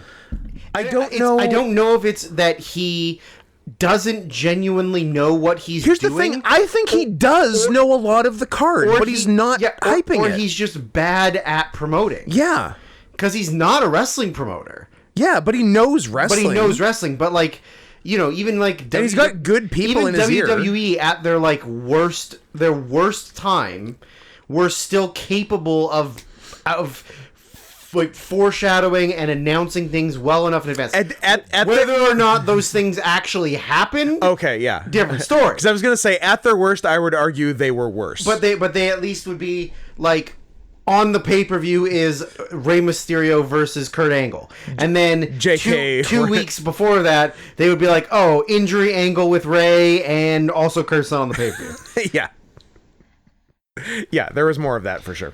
But like, yeah, I feel like at their peak insanity, because I feel like they were more competent about letting you know what announcing the show things is with time. Yeah, because I feel like 3 weeks before this pay-per-view, we not only were there no matches officially announced, but because even sometimes when nothing's officially announced, you basically know what it's going to be. You could almost say the whole card, even though 0 is announced. You had no fucking idea what the card was going to be. There was no direction. Nothing. Period. You could sort of see a couple things maybe happening. But you're like, hey, guess what the 11 matches on this show are going to be? I got no fucking clue. Are you really typing? Or are you... Yeah, I'm typing. I'm court stenographer. I'm writing down all the things you're saying. You're taking down the minutes? Yeah. Okay. Yeah, and I think, like, anybody who's not a wrestling fan, like... You're gonna sell tickets no matter what. There's gonna be people that are gonna go no matter what you show. Well, yeah, they sold 70 I'm plus saying thousand. in general, right? Yeah, like, before. Yeah, but this one's special. If it's announced that one of the big wrestling companies is coming to your area, I'm gonna go to that wrestling show. You're gonna sell tickets no matter what. Yeah, without a card. The reason why you say the card is because you're trying to get the casual fans, or like previous fans who aren't really into it anymore to commit to buying tickets and coming to the show. And people who are, and discerning fans who are like, I want to go if there's a good card. Exactly. Yeah. And so by this, I think this is the exception because it is the biggest show of all time and it's in England where wrestling fans are the biggest fucking losers on the planet. Thirsty little sluts. Like there's nothing more pathetic than an English wrestling fan, Chris, who loves the big stuff. Alex and Chris. Are they going? Alex is for sure. I assume Chris is. Okay. Friend of the podcast, Chris Goodwin. Also said the greatest line of all time. Also, if I lived anywhere near there, I would also go. Yeah, absolutely. Or if like flights were cheap and affordable and like easy to get there, I would do it too. They're not at all. Not even remotely fucking close. No. So by not promoting stuff, like I'm saying, like this is probably the exception because of where it is and how big of a scale it is. Yes, but like they do it for most of their pay-per-views. Yes, where like you don't know anything until a week or two before, and they're just now setting up what's going to happen. Yeah, and so you're probably going to sell those tickets anyways. But why not work like? Oh, like CM Punk has a big match on this show. Yeah. And then all these people that are like maybe not AEW fans, but they were CM Punk fans in WWE are going to be like, shit, CM Punk's wrestling here? I'm going to go. Yeah. Instead of there's just like, maybe they're going in this direction. And then like 2 weeks later, they're like, not even remotely close. Nope. We're doing this all the way over here. All of that was for nothing. You're like, what the fuck? Yeah. What are you doing? Yeah. I don't get it. I do not get it either. It costs you $0 to promote better. Yes. Yeah. But TK's bad at it. Yeah. It's very strange to me. Yeah. So there's two pre-show matches. Yeah. On the what is usually called the buy-in, but it's not called the buy-in this time. Is it called 0 Hour? 0 Hour. They do both. They seem to alternate between the two. I know, they're lame. So one of them is the Ring... No, not the Ring of Honor. The Ring of Honor Tag Team? Ring of Honor Tag Team titles. The Ring of Honor Tag Team Champions of Aussie Open, not to be confused with one of our finishing moves, Posy Open, which we just stole their finish and do it. But cooler. It's not even their finish, actually, because their finish is like the Coriolis. That's right. Yeah. Just one of their regular-ass moves. We beat a boy with it yesterday. We beat a boy with one of their regular-ass moves. They are defending the Ring of Honor Tag Team Champions against two men who will not be on the rest of the show. This is insane. Funny on paper, but they shouldn't do it. It is. Are they going to win? Yeah. Yeah. That's so... They are. That's so weird. So they're defending the tag team titles against Adam Cole, Bebe, and MJF. MJF, the current AEW World Champion. Yes. And Adam Cole, the man who is challenging him for the world title in the main event of this show. Yes. You're going to risk the main event. And, nothing against Aussie Open, because they're great. Yeah. They are a little sloppy. And they might wreck you. And Adam Cole is a little bit fragile. And you're going to... Adam Cole's career was almost ended. Yeah. Last year. Earlier in 2023. Oh, yeah. It was... No. He was hurt in 2022. Yeah. But earlier in 2023, it was entirely possible he'd never wrestle again. Yeah. And now he's wrestling 2 matches in one day. On the biggest show of all time. Where opening and closing. Yeah. It's insane that they're doing this. What if one of them gets hurt? Yeah. What is their contingency? Don't know. There's no way that this doesn't result in, after the show, one of or both of them are slightly hurt. Yeah. Because Aussie Open are great, but they're a little intense. Mark Davis. And they're a little sloppy. Mark Davis is going to roll you up in the mat outside, give you a senton, and separate your shoulder. Even though you're the leader of his faction. I love Mark Davis. Goddamn. You're genuinely my captain, and I'm going to hurt you. I'm going to hurt you. Not on purpose. No. Just, I'm such a big, meaty man. Yeah. I'm going to hurt you. Mark Davis might be the ideal wrestler. He could be. And Kyle Fletcher is so ugly. He's the ugliest man in wrestling. They're a really good team. Ugliest man in wrestling. They're such a good team. Yeah. So so obviously we're both going Cole MJF. I have had one of my trademark changes of heart. Even though you literally just said it. Drew, a lot of people are going to tell you that I just said that. Such a fucking bullshitter. Everybody hates you. I don't know if you know that, but everybody, because you're such a bullshitter and a liar and a coward and a thief. And your pussy stinks. Everyone hates you. I was thinking about it, and I think the way it has to go, because something's going to happen between them in the main. Of course. And I don't think you want them being the secondary tag team champions also. So I think something's going to go wrong. Aussie Open wins. And but it's not like it's not a blatant turn. They don't a miscommunication. They don't blow up and fight. They shake hands afterwards, and then the shit goes down in the main event. Okay. So Aussie Open retain. Okay. With a star rating. But yeah, if this was everyone in the match's only match on the show, well over 4. As it stands, because 2 guys kind of have to take it easy for later in the night. But what if they don't? They don't? Might not. I don't know. 3.5. Okay. But if this was just the semi-main on the show, I'd say low end 4.25. Okay. Yeah. I'm going to go. I still think Cole and MJF are going to win. I think the Ring of Honor tag team titles are not important. You're not wrong. At all. I think Aussie Open was just sort of a random, placement tag team for the titles. Entirely possible. I mean, you could, I could very much be wrong about it, or I could have been right about it 2 minutes ago when I said the other thing. Nope. So either way, honestly, I'm kind of right. No, I don't think so. Having said both things, I'm going to be sort of right. I think you're very wrong. I think you're very wrong. I think you're ugly and gay.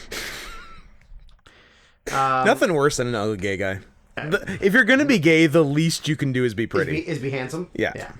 I think Cole and MJF are going to win. I think there will be tension, and I think there will be what they've been doing the whole time, where it looks very obvious that one of them is turning on the other one, and it just won't. And because I think I agree with your statements on it. I still think you're wrong, but I agree with what you're saying. There's not going to be a blow up. There's no blow up, and there's nothing. But I think what it is it kind of adds more drama and intrigue to the main event if they go in having just worked well together and kind of like strengthened the bond between them. Yes. I think that brings more of a anything can happen in the main event, as opposed to there being tension or a fuck up miscommunication or whatever that costs them the match. Yeah. And then they're still sort of it's okay, we're still close, but then because then I think then you know I think it's more likely you can decipher what the main event outcome is. Whereas I think if you have them united, solid and strong, yearning for a rumble at the end of the night, pussy fart, then there's a little bit more of a what is going to happen, I think. Yep. So, it could definitely be that. Yeah, and I think I'm going to go 3 3/4. I'm going to go a little bit higher than you because, even though it's not their only match, it is Aussie Open's only match, and they're pretty fucking great. And they're opening Wembley. Yes. Yeah. I think it could very easily be higher. Yep. Yeah. I'd be thrilled if it was. Me too. So the other pre-show, the 0 hour match, just added today, is Hook, son of Taz. That's right, that Taz exposes himself to Miner's Taz. You expose yourself to one miner, and it follows you around for the rest of your life. I agree. I don't know if that's fair. It's maybe he was peeing in a playground. Yeah. Although that's not what I've heard. But not what I heard either. Hook defending the FTW, the Fuck the World title. That's really what it stands for. Also, it's a fake title. It's a fake title. It's not even a real thing. Yeah. It's not sanctioned by any. It's not sanctioned by anyone except Taz. Except for Taz. And Taz is son. Taz is the sanctioning body of the FTW title. Defending against recently turned bad guy Jack Perry. And recent orphan. If you're not familiar with this, he is the actual legitimate son of former 90210 and recently ended on television, or I guess Netflix, Riverdale. Matthew Perry. Luke Perry. So, Jack Perry sucks. He's a charisma black hole. He is that. But he's a little better as a heel. No, they were he got a big face push. Turns out he couldn't talk at all. He couldn't talk on the mic. Might as well turn him heel. And he's only okay in the ring. Yeah. He's serviceable. He's not terrible. But, yeah, he was a horrible babyface. Yeah. And then... They were right to turn him heel. That's fine. He is better. Hook's not bad. Hook's pretty good. I think he's got a good Hook is potential. largely untested in big matches. Yes. Because he's had probably 50 matches in his life, and 46 were squashes. Yeah, or tag matches where he didn't have to do as much. Yeah. Yeah, I mean, Hook is pretty good. He's super over. They love him. They love because he's got broccoli hair. He's so cool, and he's just the cool guy. Yeah, he's the cool 20-year-old wrestler. He's brooding. Yeah. Yeah. I don't have high hopes for this match. Also, it kind of feels weird that it is the pre-show, considering how much they've pushed Jungle Boy or Jack Perry. It kind of feels weird that it's on the pre-show, but I guess Jack Perry wins? ? Jack Perry is the champion right now. Oh, is he? I'm asking you. Oh, I don't know. I thought Hook was the champion. I think Jack might have beat him on TV. But don't Quote me on that, or do quote me on that if I'm right. Jungle Boy won it July 19th. Damn, a month ago. He beat him at Blood and Guts.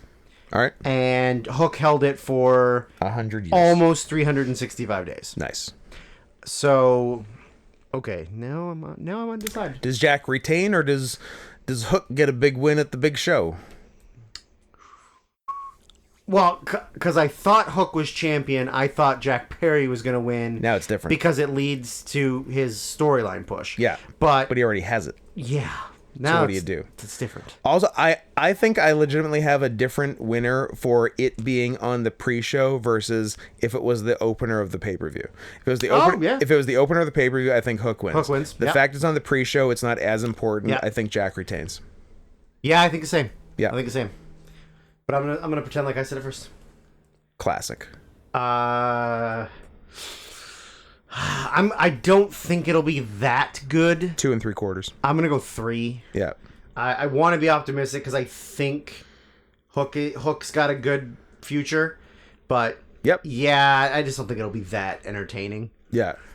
So as it stands on the Wikipedia where I got this from, the opening match of the actual pay-per-view is the AEW World Tag Team Title match. Is it? That's how it's got it listed. You could open with that. You've got the team of FTR, the defending champions, against Matthew and Nicholas. Good Christian boys. The Young Bucks. And that is assuming there is no issues with Mr. Gunwheeler getting into, because they're kind of uncertain about it. Yeah. Because there's a lot of people that have said it won't be an issue because there's no formal charges. Yeah. But then there's other people that are like, it might be an issue. They're pretty observant of this kind of stuff. But obviously he won't be bringing a gun into the UK. What if he did? But I mean, that'd be the dumbest move anyone's What if he brings a gun on the plane? Yeah. Well, I'm sure people have tried to bring guns on planes before. Yeah. But I don't think it's going to be an issue. If you're not familiar with the situation, one of the two members of FTR, Cash Wheeler, had himself a nice little road rage incident that was entirely his fault. Yeah. And he pulled a gun on someone who wasn't even really involved. Yeah, because when you first heard it, you're like, oh, it was like someone was a dick and cut him off and they got into a fight and then he flashed a gun. Yeah. No, he was swerving around erratically and cutting people off. He was speeding like an asshole. And then also flashed a gun. Yeah, and then somebody who wasn't one of the people that was sort of involved in the road rage incident tried to get into the lane where he was, and he just pulled out a gun and pointed it at them. Yeah. And because America. And apparently you're not supposed to do that. Because America, and he's trash. So, yeah, there is some. You can take the boy out of the South. Absolutely. There is some uncertainty about if he will be able to get through customs at the airport. Yeah. I'm sure we'll find that out in the probably today. Yeah. Or because I would assume they would all be going today. But so assuming nothing happens. Quickly, let's give our reviews for it. No, you know what? The reviews thing is stupid. I kind of agree with it, but let's just do what we're doing. Yeah. I guess predicting the winners and star ratings is our reviews. Yeah. We just need to be more certain about it. Jack Perry won. He won. And it was 2 3/4 stars. Yeah. That's how we'll do it. No, we're just going to keep doing preview, and then we'll do review afterwards. Yeah. Yeah. Hopefully you guys hear this before the show happens. Who knows? I don't know. So FTR are the champions. This is their this was the big drama in wrestling last year of Punk and his crew getting mad at Kenny Omega and the Young Bucks. The FTR are just associated with Punk. Yeah. They weren't necessarily they weren't involved in the incident. They're just friends with because him. Punk is their guy. They kind of got dragged into it a little bit. Yeah. And then sort of through absolutely no fault of their own, they got poorly booked for a while after that happened. They just weren't on a lot of shows. Even though they were had doing Ring of Honor. They had 3 sets of tag team titles. Yeah, and then they had to lose 2 of them for no reason. Well, then they also did a dumb thing where they're we're just gonna take a bunch of time off. Yeah. Oh, no, or they wanted to do. They were doing indie bookings that they wanted to do. Their contracts were up in April. Yeah. And they're like, yeah, we're gonna take a year off and do indie bookings. Yeah, and then we might go back to WWE. We might come back to AEW. And then everyone's like, well, who's to say? And then everyone's like, well, okay, then you have to lose our tag titles. Yeah, exactly. I'm like, that sounds stupid. Yeah. You're doing something dumb. Yeah. But then they came back on TV, and then they won the tag titles, and they've just sort of been... And then lost them to the Guns. That's right. I forgot. Yeah. And then won them back. I mean, in theory, this could be like one of the greatest matches of all time. Because it's the two best tag teams in the world. Yes. On the biggest stage, opening the main show. I got high-ass hopes. This is... I will be... shocked, especially the way the card went. Like, I don't even know what the second best match on the show will be. Nope. This is head and shoulders the best match. I can definitely tell you which ones will be the worst matches on the show, but I couldn't tell you which ones will be the best matches. Honestly, what's number 2? I guess we'll see when we get there. I guess if MJF and Cole do a good job. If they overachieve, yeah. I mean, it could be.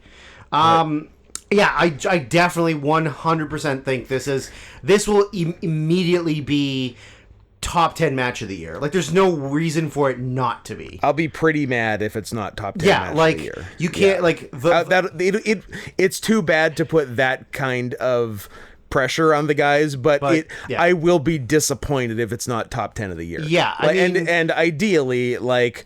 top 1, 2, 3 of the year. Yeah, exactly, right? Even though there's been some fucking bangers this year. Yes.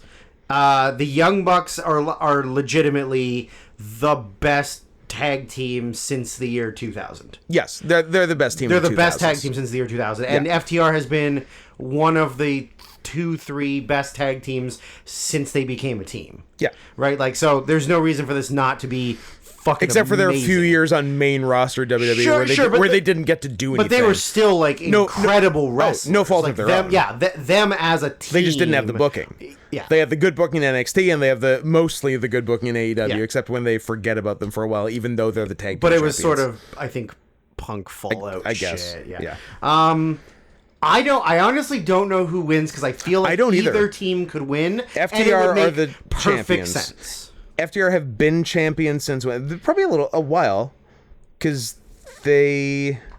Oh, I guess maybe they didn't lose to the Guns. I think they beat the Guns. No, they lost. Shut up! I'm looking. They lost. No, I don't want you to get credit for this. They lost to the Guns when nobody was champion. They just lost the match to the Guns, and that was their last match for a bit. The Acclaimed lost them to the Guns. And then FTR have held the titles for 142 days. They won it on April 5th. April, yeah. Oh, the day after the Dome Show. I'm sorry? April 5th. The day after the Dome Show? Whatever. The classic April 4th Dome Show? April 4th Dome Show. You could very much be either. They've had 2 big matches in AEW. Yeah. They're 1-1. Bucks won the first. FTR won the second. Yeah. Young Bucks, last time they were champions was June 2022. Was when they won them then. They lost them in July. To Swerve in Our Glory. Yeah. So they only held them for 28 days. And before they weren't even supposed to. They weren't even supposed to. It was supposed to be Hardys. Yeah. And then before that, they won them in November 2020 and held them for 302 days. Yeah, so they had a big... and they beat FTR for them. Yes, they did. That's right. So FTR beat Hangman and Omega. Yeah. Young Bucks beat FTR. Yeah. And then Young Bucks lost to Lucha Bros. But yeah. So there's history there, which is nice. And the Bucks had already beaten them. So do the Bucks beat them again, or does FTR beat them, and then we do the third one at like? This is the third one. Sorry, like a title change. Oh, okay. Right, because like they beat FTR to win them. Yeah. And then this time FTR would retain against them. Yeah, which they that's what FTR did in their last match. Yeah. So do you do another change and then do? I think you maybe right. You maybe do Bucks. I think Bucks win at the big AEW show. Yeah, yeah. I think even though they've both been there since the start, basically, the Bucks are more. I mean, they're the face. They're the face of AEW, the company, yeah. Right? I think Bucks. I think the Bucks won the match in my review. Okay. Congratulations on your third AEW Tag Team title reign, the Young Bucks. Matthew and Nicholas Jackson. Matthew and Nicholas, and not Malachi. And not Malachi, because he's a loser. He's a loser. Yeah, so... I mean, I know you're hesitant to give 5s because you like to be... I am, but I'm going to give 5. I mean, I'm going to give it a 5. I'm not going to undersell it because I want it to overachieve. Because 5 is what a normal human being would give it. And when Meltzer gives it 6 1/4, we can be like, it overachieved. We still undershot. Yeah, right? So, I think, Young Bucks and 5s across the board. Yeah, I think unless something goes bad. Yeah. If things go according to plan, I would be shocked if this isn't higher than 5 from Meltzer. Yes. Yeah. I don't know what a contingency plan would look like. Like if for some reason he can't get into the country, Wheeler, what do they do? I have no fucking clue. I think you just cancel the show. Refund to 80,000 people. Go bankrupt. Yeah. Just ruin wrestling. Refund to 80,000 people, $10 million. Yeah. It's fine. Yeah, I mean, I guess they probably have something in their head just in case, but yeah, I couldn't tell you what that would be. Like, just whoever's available. Yeah. Next on the list is the ladies women's world title 4-way of Hikaru Shida defending against former champion Toni Storm's butt buddy Saraya, and former champion Britt Baker. And if you don't think this is going to be the sloppiest match on the whole show, I don't know what would be. This by all rights should be the worst match on the show. Yes. Sorry, Shida. We like you. You're not the problem. No. And you know what, Tony? You're also not really the problem.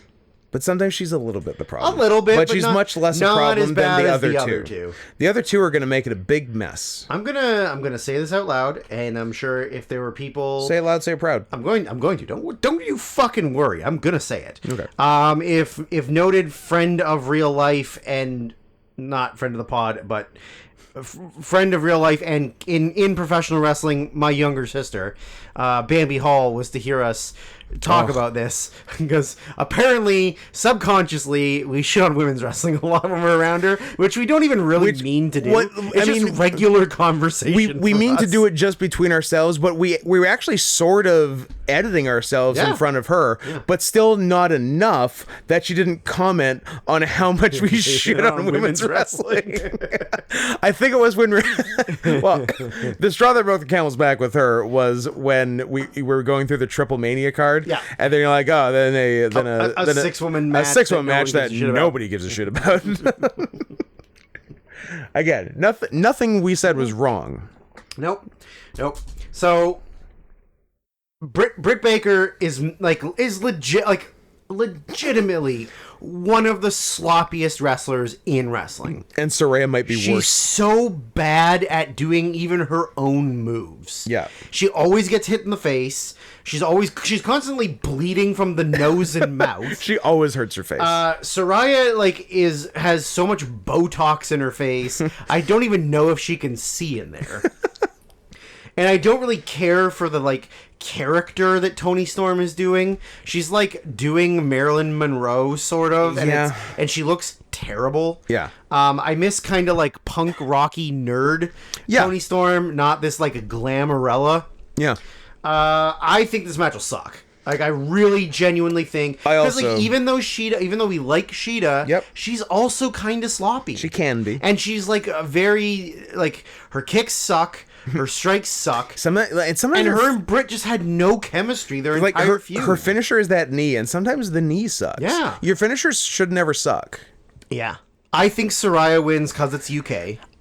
I think that's the deal, right? I think it has to be. Because Sheeta won the title out of fucking nowhere. Yeah. They're like, hey... So that she could win it in... Like, yes, Soraya is former WWE Paige. It's the 200th episode of Dynamite with zero build. Zero build. We're going to do... The main event of the 200th show is Toni Storm defending against Hikaru Shida, who has barely been on TV. Yep. Shida wins somehow. Yep. And, do you know, like, how they got to this four-way?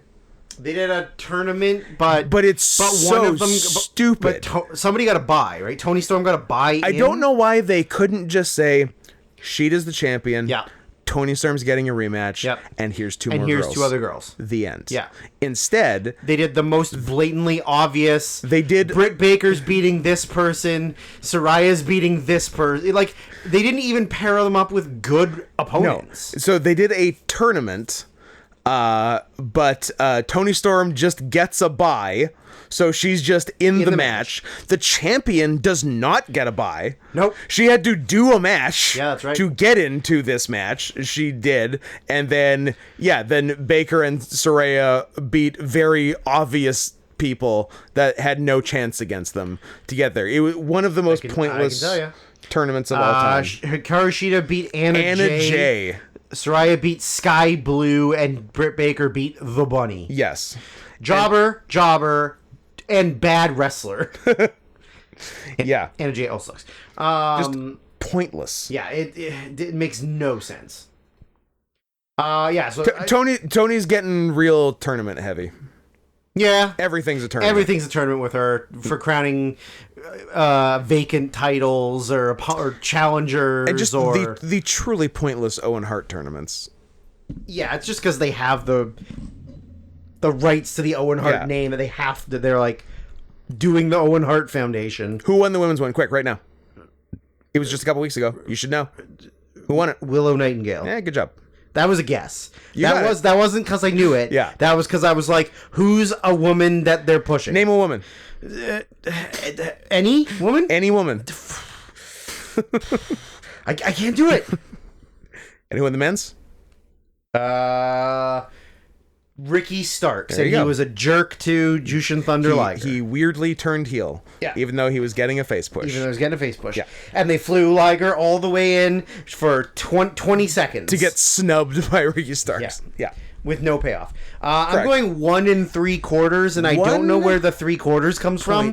But I just feel weird about putting it as a 1.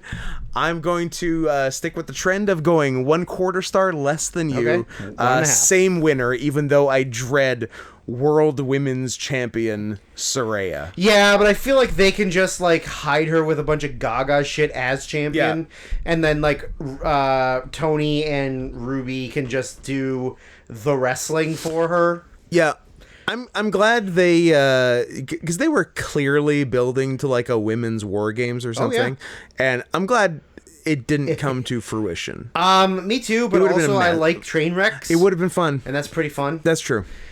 The next match is maybe just gonna be an insane mess, but like a good mess maybe.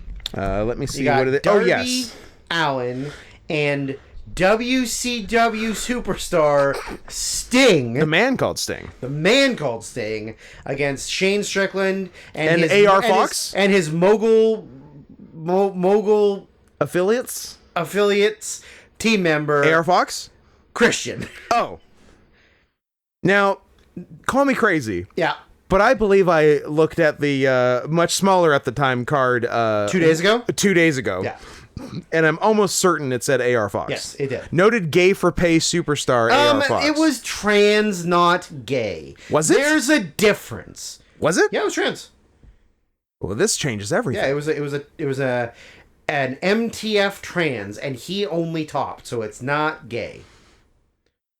Okay. That's the rules. I don't make them. I just enforce them. To be clear. Now, I'm not saying anything about... To be clear? Not to be clear. I'm not saying anything about gender. I'm not saying anything about identity. I'm not saying anything about sexual. It's very fluid. Did the non-AR Fox person in the film... have have a penis? Yes. Okay.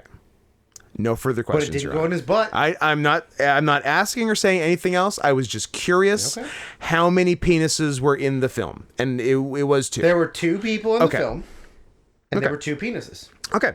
And I believe but they were having heterosexual sex. Yes. Okay. And I believe the title of I'm trying to look it up, but I don't want to look it up. Look it up. I believe the title of the the porn company, like a Bang Bros, like a Bang Bus, or whatever, was I believe is titled Thug Bait. It was 100% Thug Bait. Thug Bait. Yeah. And he wore a do-rag. Yep. And he was like, yeah, I'm from the streets. And also, I will straight up do... I hope I don't get tricked into... Yeah. I will say this to the defense of Mr. Aaron Rodriguez Fox. Aaron Hernandez Fox. As an independent wrestler, you don't make a ton of money. No, you don't. Especially early in the mid 2000s, at the level he was doing. Correct. And sometimes you just gotta do gayish porn to pay the bills. Gayish porn. Barely gay. Pay the bills. Yeah. So I'm not ever going to be mad at him for doing it. No one's judging. But no one's judging. It's just really funny. It's just very funny. Yeah. But that's not the reason why he's out. No. Does he have some kind of criminal past? I have no idea. I don't know if this was the plan from the start, just to be mean to him. I guess because within the span of the last 6 weeks, he was nothing. He was nothing. Then he was friends with Darby, and when Darby was homeless, he lived with him. Yes. So then he got him a title shot at Orange Cassidy. Yes. Then the next week they did maybe a 6-man tag where he or just a regular tag. Something. Where then AR Fox turned on him and joined with the Mogul Embassy. Yes. And then. So then they did the turn. Yep. And they did Nick Wayne and Darby against Strickland and AR Fox. Yeah. And then... before that, Strickland and AR Fox went to the Buddy Wayne Academy. Oh, right. In Everett, Washington. Where we could have gone and met them. Absolutely. Although, why would we? And I am Eskimo Brothers with one of them. Yep. And that was AR Fox because we both had sex with a man. And which one he's Eskimo Brothers with may surprise you. Yeah. Yeah, and I'm Eskimo Brothers with Shane Strickland. And that's a true legit statement. That's a real thing. And and they tried to murder Nick Wayne. Murder Nick Wayne, which we thought was how they were keeping Nick Wayne off of Wembley. Yeah. But then Nick Wayne came back in 2 weeks and just wrestled them. And then Christian said mean things about his dead dad. Yeah, as he does to every young wrestler whose dad is dead. That kind of is his thing. Yeah, it is. I like that. Yeah. And then just all of a sudden, AR Fox was kicked out of the group. Yeah. And now Christian's in the group and is in the match. Yeah. That's not to go off on a tangent because we're already at 2 hours now. You don't want to go off on a rant here? I would love to end this. Yep. I hate the way the faction structure is done in AEW because it's just constantly kicking people out, adding new people, reforming new stables that are just this half of this stable and half of this stable, and they just recycle that over and over again. It's almost like the guy in charge has attention deficit hyperactivity disorder. You don't say. And has not figured out his Adderall dosage. So it is Darby Allin and Sting versus Shane Strickland and Christian in a casket match. Yeah, coffin match. Coffin match. I'm so sorry. How dare I? I don't have high... There'll be a couple real stupid things. There'll be a lot of really stupid. There'll be some really stupid and at least things. One will be by 64-year-old Sting. Yes, but Sting could die. Sting in a tag match. Yeah. As opposed to a 6-man tag, I feel like he gets blown up really easily. He does get blown. Because he is 64 fucking years old. Even though he's in good shape. Yep. He's just old. He's old. And I don't have faith in this lasting long. If they do it 8 to 10 minutes... That's how long they should do it. Darby just does his dumbass fucking spots. Yep. Sting does one dumb move, and then Christian cheats to win or something.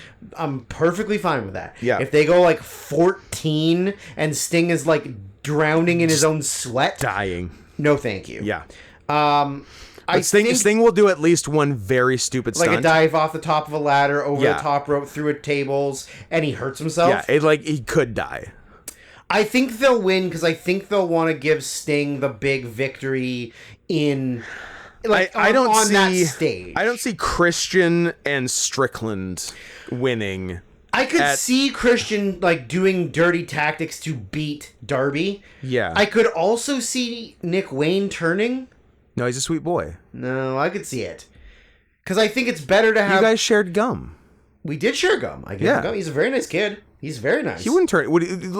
He would turn on me. He would turn on you? Yeah, because he already got what he wanted from me, which is free gum. He got his gum. He's done right before he went out for his match. Yeah.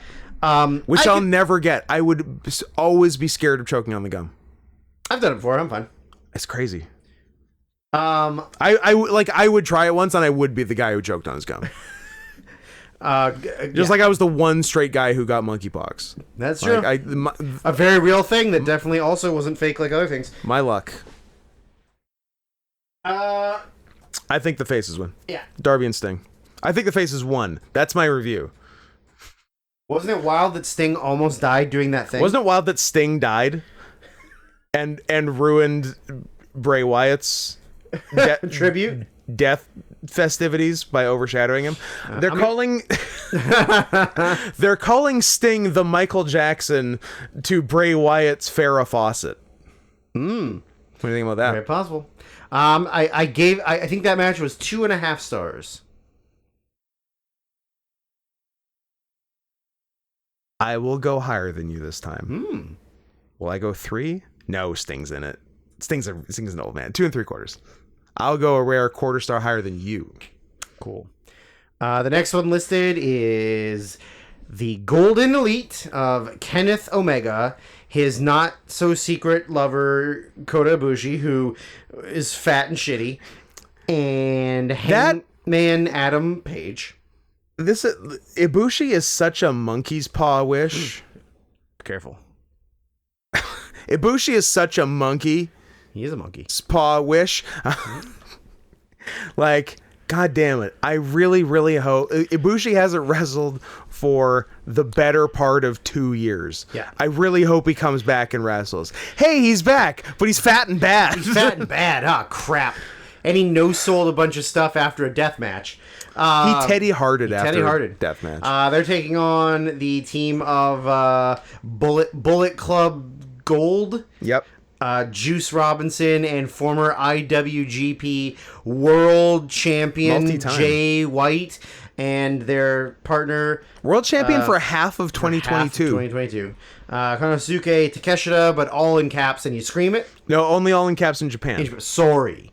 Well, not that we don't know, because he hasn't done this yet. See. Maybe. We will see. We will see what the capitalization situation is. Now, on paper, this is 4 of the best wrestlers on the show. Yes. And then 2 pieces of garbage. However, those 2 pieces of garbage are still better than other people on the show. Had a 5 1/4 star match a few weeks ago. They're just not for me. I just don't like either of them. Neither one of them does any in-ring spots or moves or anything that is even remotely appealing to me. But that being said, they are wrestling Kenny Omega, so I'm sure there will be some overachieving. You know who's not wrestling Kenny Omega? Bryan Danielson. Terrible. What a fucking bummer. Yeah.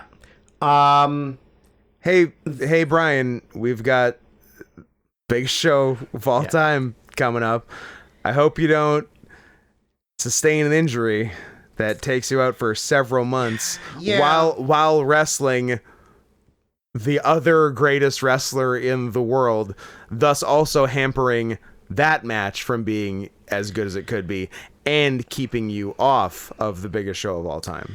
Yes, but I would fucking kill myself. Yes, and you're a good improver, Drew. Sometimes I would say getting injured and finishing the match against the best wrestler in the world, and winning, is maybe worth it to miss out on this, I guess. Right? I wouldn't have wanted to play it safe against Okada because Danielson versus Okada is a less likely to happen a couple times match. Yeah. Then Danielson versus Omega. That being said, I need that match to happen again, though. In and Japan. nobody, yes. On a big show, possibly Wrestle Kingdom. They could. But Danielson, Omega, because they're both in the same company, promotion, they could do whatever they want. They could be wrestling more frequently. So, I would be kind of disappointed if Danielson had taken it easy against Okada, so that make sure that he could do the Omega match. Yeah. So I'm happy with it because we got Danielson and Okada. Yes. But it does suck that we're now stuck with a Juice Robinson and Jay White involved with in the Kenny Omega match business. Yeah. Yeah. That being said, I still think it will be very good. It'll be good. Like, Omega doesn't really have bad matches. Not really. Unless they're against Chris Jericho in Japan. Painmaker. But Drew, that match got 5 stars. Painmaker. It got 5 stars. I'm gonna put lame old man face paint on and be fat. He looked really stupid. He looked terrible. Yeah. He's the lamest man alive. He's super lame. He's the lamest loser. Elon Musk is. Second lamest man alive. Yeah. Similar body structures, actually. Yeah, kind of. Yeah. I hope that Ibushi has been training or working with the AEW to sort of get the rust out. That'd be great. That would be pretty awesome. Because he did that GLEAT 10-man a week or two ago. I haven't seen it. I think Tom Lawler did. Yeah. And kind of said the same thing. He's kind of fat and kind of not that sharp. Yeah, which sucks. Because at one point because it's Kota Ibushi. Yeah, at one point he was the best wrestler in the world. Yes. And now he's not the best wrestler in the conversation currently. So it would be great if he was we're actively working on improving. I'm going to. I still think it's going to be a pretty it should be a very good match. It probably is the second best match on the show. Maybe. Probably. Because there's 2 other matches on the show that should be very good, but both of them have one bad wrestler in it. Yes. Yeah. I was just looking if I've had a 5-star match. You haven't. I've had many. But you're close. Thank you. I'm seeing if I've had Ibushi as my wrestler of the year. And I think so. As a matter of fact, he was my 2018 wrestler of the year. Okay. And he was your 2018 wrestler of the year. Makes sense. And he was my 2019 number 4, 2020 number 3, and your 2020 number 1. There you go. Yeah. Yeah. So hopefully he gets a little bit more motivated for this match. Maybe if he isn't motivated for this match, I don't know what it would take. But also they could, because of Juice and White kind of being schmozzy, they could very easily insulate the fact that he kind of fucking sucks, because it's not like Takeshita's not fully capable of wrestling essentially a 3-on-1 handicap match sure, as a heel. But yeah, I still think it'll be really good. It's probably the second best match on the show, simply just because fucking Kenny Omega's in it. Yeah. I don't know who wins. I would assume it's the Golden Elite, but then are you just gonna have all of the very obvious people win all of the big matches? Maybe. I feel like there's got to be one swerve in there, and I don't know what the swerve is. He's in the previous match. I know. And his name is Strickland. His name is Strickland. I think the heels win this. I think they do Kenny Takeshita singles the next week, and Kenny wins. Yeah, I can see that. Yeah. Because there was talk of that singles being on this show. And then it wasn't. So that's what I think is happening. Just so that we're not doing all of the same picks on all of these, I'll go with the faces. I will go with the Golden Elite. Okay. I mean, sorry, the Golden Elite one. And, or even. Damn, that's what I was going to do. Too bad. No copying. I'm going to put you down as a 3 3/4. Instead of copying, you're just going to lie. I will do 3 3/4 and just hope that I'm wrong. Yeah. I mean, yeah. If it, no, I think you can do 4. You I'm can do gonna more than copy you and do a 4. But at least we have different winners, so it's slightly different. Like the planets could align, and it could be like 4 3/4. Yeah, and also if I'm saying it's probably the second best match on the show, hopefully the second best match on the show isn't only 4 stars. Yeah. Yeah. So then we got the Stadium Stampede match. With all the planned people which will be very interesting in this massive arena full of people. Yes. Because have they done Stadium Stampede outside of the Jacksonville Stadium? They did whatever the most recent Anarchy in the Arena was somewhere. Oh, okay. Yeah. Huh. So yeah, definitely all the original planned people are all in this match. Nobody got pulled from the card for mysterious reasons. I know the reason. What's the reason? So he's too Mexican. You can only have one Mexican. It was going to be the best friends of Chuck Taylor, Trent Beretta, and Orange Cassidy. Also, I love that fucking Chucky T is on a Wembley show. So good. That's so cool. Those 3 guys, yeah. Eddie Kingston, and the Lucha Bros of Pentagon and Phoenix. So it's not Pentagon, but whatever. I refuse. I refuse. It's Pentagon. I don't care. Okay. So Penta the Zero Fear. So those 6 guys versus the Blackpool Combat Club of John Moxley, Claudio Castagnoli, Wheeler Yuta, and not Bryan Danielson. And it was 3 mystery partners. But Phoenix will not be going because he is getting U.S. citizenship, and he can't leave the U.S. for a certain amount of time in order to do that. Now, maybe something they should have looked. Why nobody knew that before the match was booked? Because the booker's high on ADHD medication is a better question. Yeah. But that's where we are. Yeah. So Phoenix is just out. The heel side is down to 2 mystery guys who were revealed as the erstwhile LAX and the erstwhile Proud and Powerful. Correct. One of the worst names of all time. I think they're back to that. No. I think that Shut the fuck up. No. Yeah. Just call them Santana and Ortiz. Yeah. Or just get LAX from Impact. They don't give a shit. I would like to know who the 6th person was going to be. Me too. That'd be interesting to find out. Maybe they'll disappear anyways. Maybe they're like, well, we already paid you. We already got Homicide. Sure. As if Homicide can get into the UK. I mean, I don't know. Maybe he could, yeah. But yeah, so it's 5-on-5. 5-on-5. It's a stadium stampede. So basically just a big 5-on-5 brawl. It's backyardy. Where they're going to do a bunch of weapon stuff and it'll be fun. Like these are always good. They're fun. Yeah. Yeah.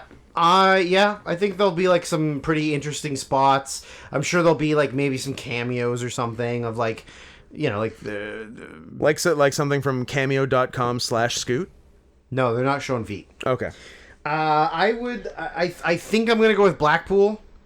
I just feel like they've done a lot of losing lately, and I don't think that you want to keep making Mox and Claudio lose. And you just brought back Santana and Ortiz, and then they're all gonna lose. Yeah, like they just lost War Games. They just lost War Games, and then I feel like Mox and Yuta tagged together against like maybe the Best Friends, and they lost in that street fight. Yeah, right? No, they won. Did they win? I think it was Mox and Claudio against Best Friends, and they won. Did they? Yeah. Okay. But I think heels win. I think heels win. I mean, it'll be fun. I think it'll be like 3.5, maybe. I might say. No, you're wrong. 2? No, I'm 7. I might say 4.25. This might. You're gonna put this one higher. This might be the second best on the show. There's like 3 in contention for second best on the show. I just feel like with these things, there's so much like. Well, I think they go too long. They can. And there's a lot of just sort of like punch the guy and then he has to stumble like 20 feet down a hallway and then you follow him all the way down the hallway, and then when you cut to like the other pairing of people, they're just like trading punches, and it's like if they filmed it like in advance maybe and they edited it properly, I feel like that works a little bit better. But so far, like, it's definitely gonna be live. Every one they've done has just kind of been real not like real chunky, choppy, not quite flowy, and just too much like open space and open time that you have to kind of work with. And I just don't think it works that well. I think it works better if you're doing like a backstreet brawl or a parking lot brawl, because you're kind of contained in a smaller area. But like Wembley's a huge stadium, and I would imagine they're going to be fighting over a large portion of the stadium. Space, yeah. So I just think like it's going to go too long, and they're going to do like there's going to be so much like filler and like driving golf carts to try and get to the next spot, you know, like, and then killing Matt Hardy. Yeah. Or also trying to kill Sammy Guevara.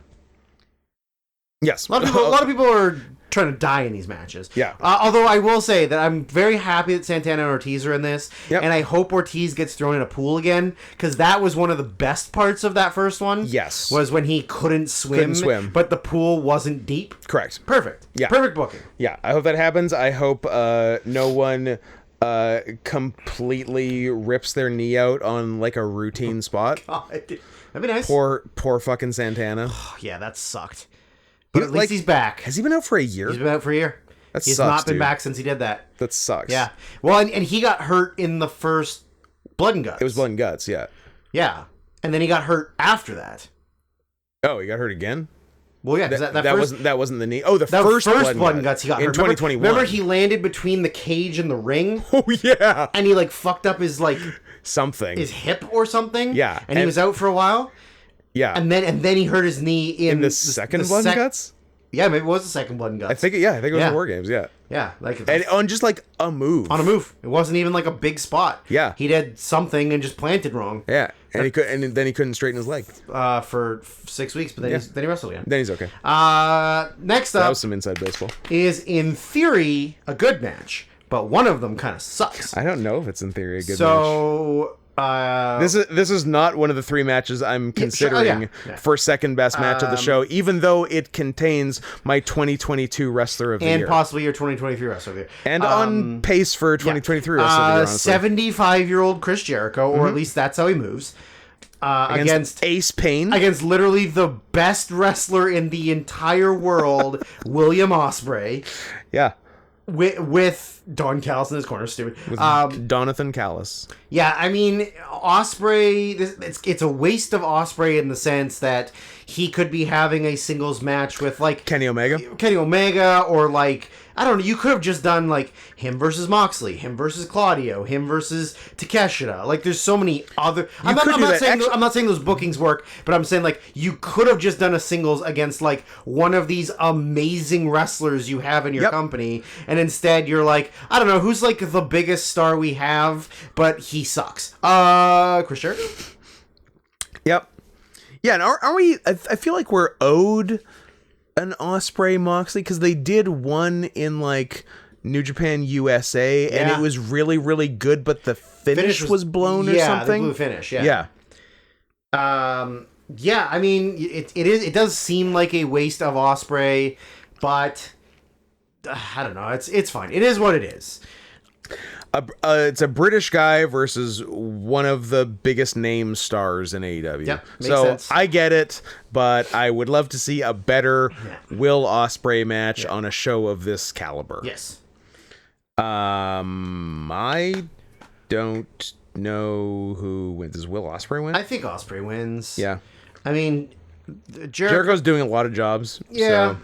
And also, like, Ospreay's gonna get face chance no matter what.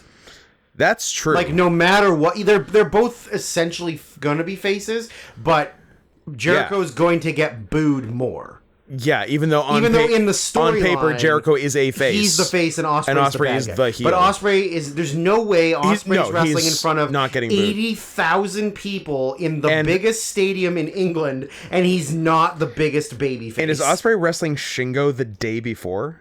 Yes, he is in Rev Pro. Yes, he is. Such a better match. Such a better match. I hope they crush it. I hope Jericho gets hurt. They have to just bring in Shingo, and then they just redo that match at Wembley. Do it twice. Yeah. I believe I read that of their, I don't know if it's 3, 4, 5, 17 matches, Ospreay and Shingo have never had less than a 5-star match. Oh, you don't say. Yeah. Pretty good. Pretty good. It's like me and you. I'm gonna go Ospreay 3 3/4. And that under 4 is 100% because Jericho can't go. Yeah, of course. That's 100% what it is. If Jericho was if this was like 2019 Jericho, then I would maybe go 4 or 4 1/4. But 2023 Chris Jericho, not so much. Chris, where was your wife on January 6th? We know that 2018 Chris Jericho can have a 5-star match with Kenny Omega at the Dome. Yes. Despite what most other Despite all evidence to the contrary. Would say. Ospreay 3.5. 3.5, okay. That is fine by me. Next one is when I said earlier matches that should be good, but one of the people in the match is bad. The first one I meant was Jericho in the Ospreay match, and the second one is this one for the real AEW World Title, because CM Punk never lost it because he got hurt. And because he's an asshole. Defending the title against Samoa Joe. Who is the ROH TV champion, which is not involved in this feud. And this is like... This match and feud is pretty much the, like, beginning of the rise of independent wrestling in the early 2000s. Yes. This was, like, right at the peak of, like, people paying attention to other smaller promotions, right? Yeah, these guys had... Joe and Aries was also one of them. Was this the 2004 match of the year? I think. I know it was 5 stars. Was there... No, probably Kobashi Akiyama was match of the year. But it was 5 stars, and maybe the first indie 5-star match in ever. List of match of the year for 2005. 2004 match of the year was Kobashi Akiyama. Yeah. Does it list like? No, I just had the past number one. I just had the Wikipedia up, so it just has that the Wait, winner. Do I have it? I don't know, maybe. On one of my crazy autism lists? Yes, probably. I do, but it's on a really big one that's going to take a while to load, so we'll loop back to it. Yep. I mean, Kobashi had match of the year 3 years in a row. Misawa. 30405. Misawa, Akiyama, Joe? Yep. Yeah. And then the next one is the Supercard of Honor Dragon Gate 6-man. Yeah. And then Morishima Danielson. So, yeah. Man, we could, maybe one time we should just do every match of the year from the Observer as, like, a season or something. Yeah, it started in 83? 80. Oh, nice. Bob Backlund, Ken Pantera, Texas Deathmatch from World Wrestling Federation, WWF on MSG Network. I don't know if I've seen that match. I've definitely not seen that match. In 1981, Pat Patterson, Sergeant Slaughter, Alley Fight. I have seen that and it rocks. Nice. Yeah. So we should maybe that's something fun that we do at some point. Yeah, that's a 40 episode season. Yeah. And it's like easy content. And you only have to watch one match instead of 14 movies. And we can still fuck around the whole time and just dick around and then go, all right, so we watched a wrestling match. It was pretty good. See ya. That doesn't sound like us. Nah. Yeah, I mean, Punk sucks to be... Like, I'm going to be brutally honest.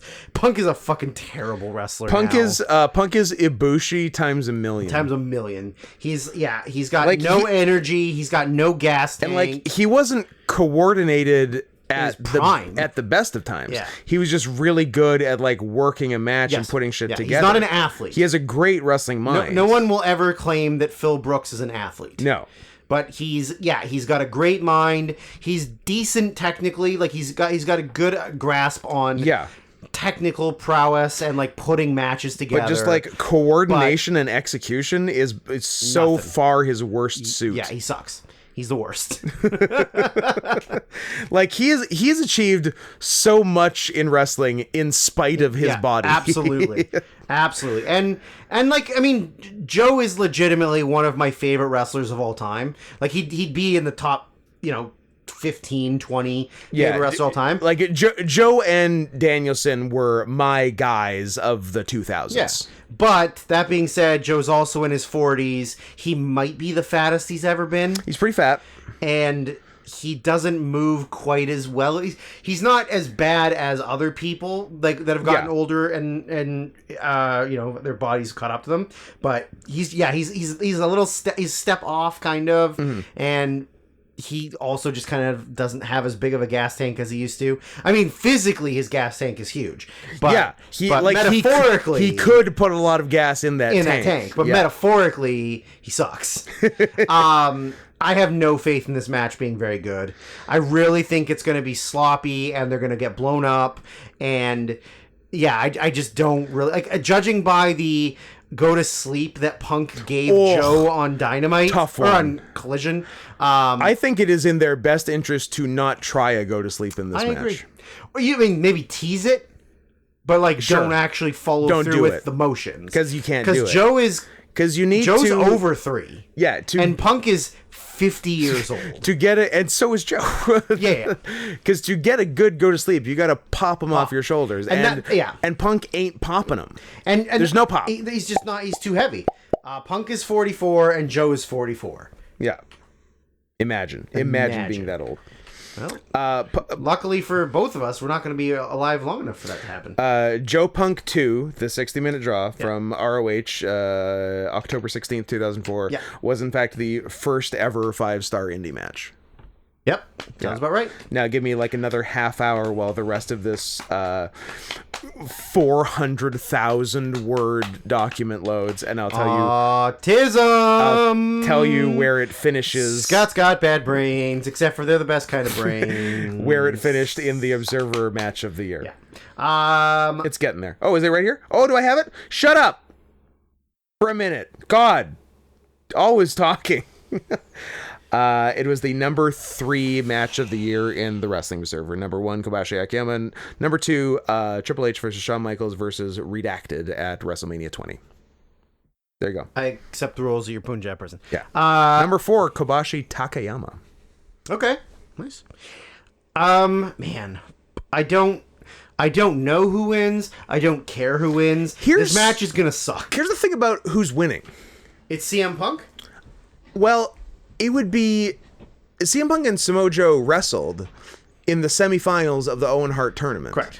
And it would have made all the sense in the world for Joe to win somehow and then do the rematch where CM Punk, the babyface, wins at the big show. But Punk just fucking beat him then. So he's just going to beat him again? I guess. The fuck is going on? I mean, it seems like Punk does kind of have his own version of creative control. He really seems to. He can just make other people leave the building. Yeah. So I would assume he's winning. He can make people with higher job titles than him leave the building. He made the head of talent relations leave the building. And I guess also, too, I mean, he is technically defending the world title. Is he going to lose it to Joe? I don't think so. I think they have to be building to him versus MJF. Yes. So obviously it makes sense Punk would win. I guess Punk just keeps beating Joe.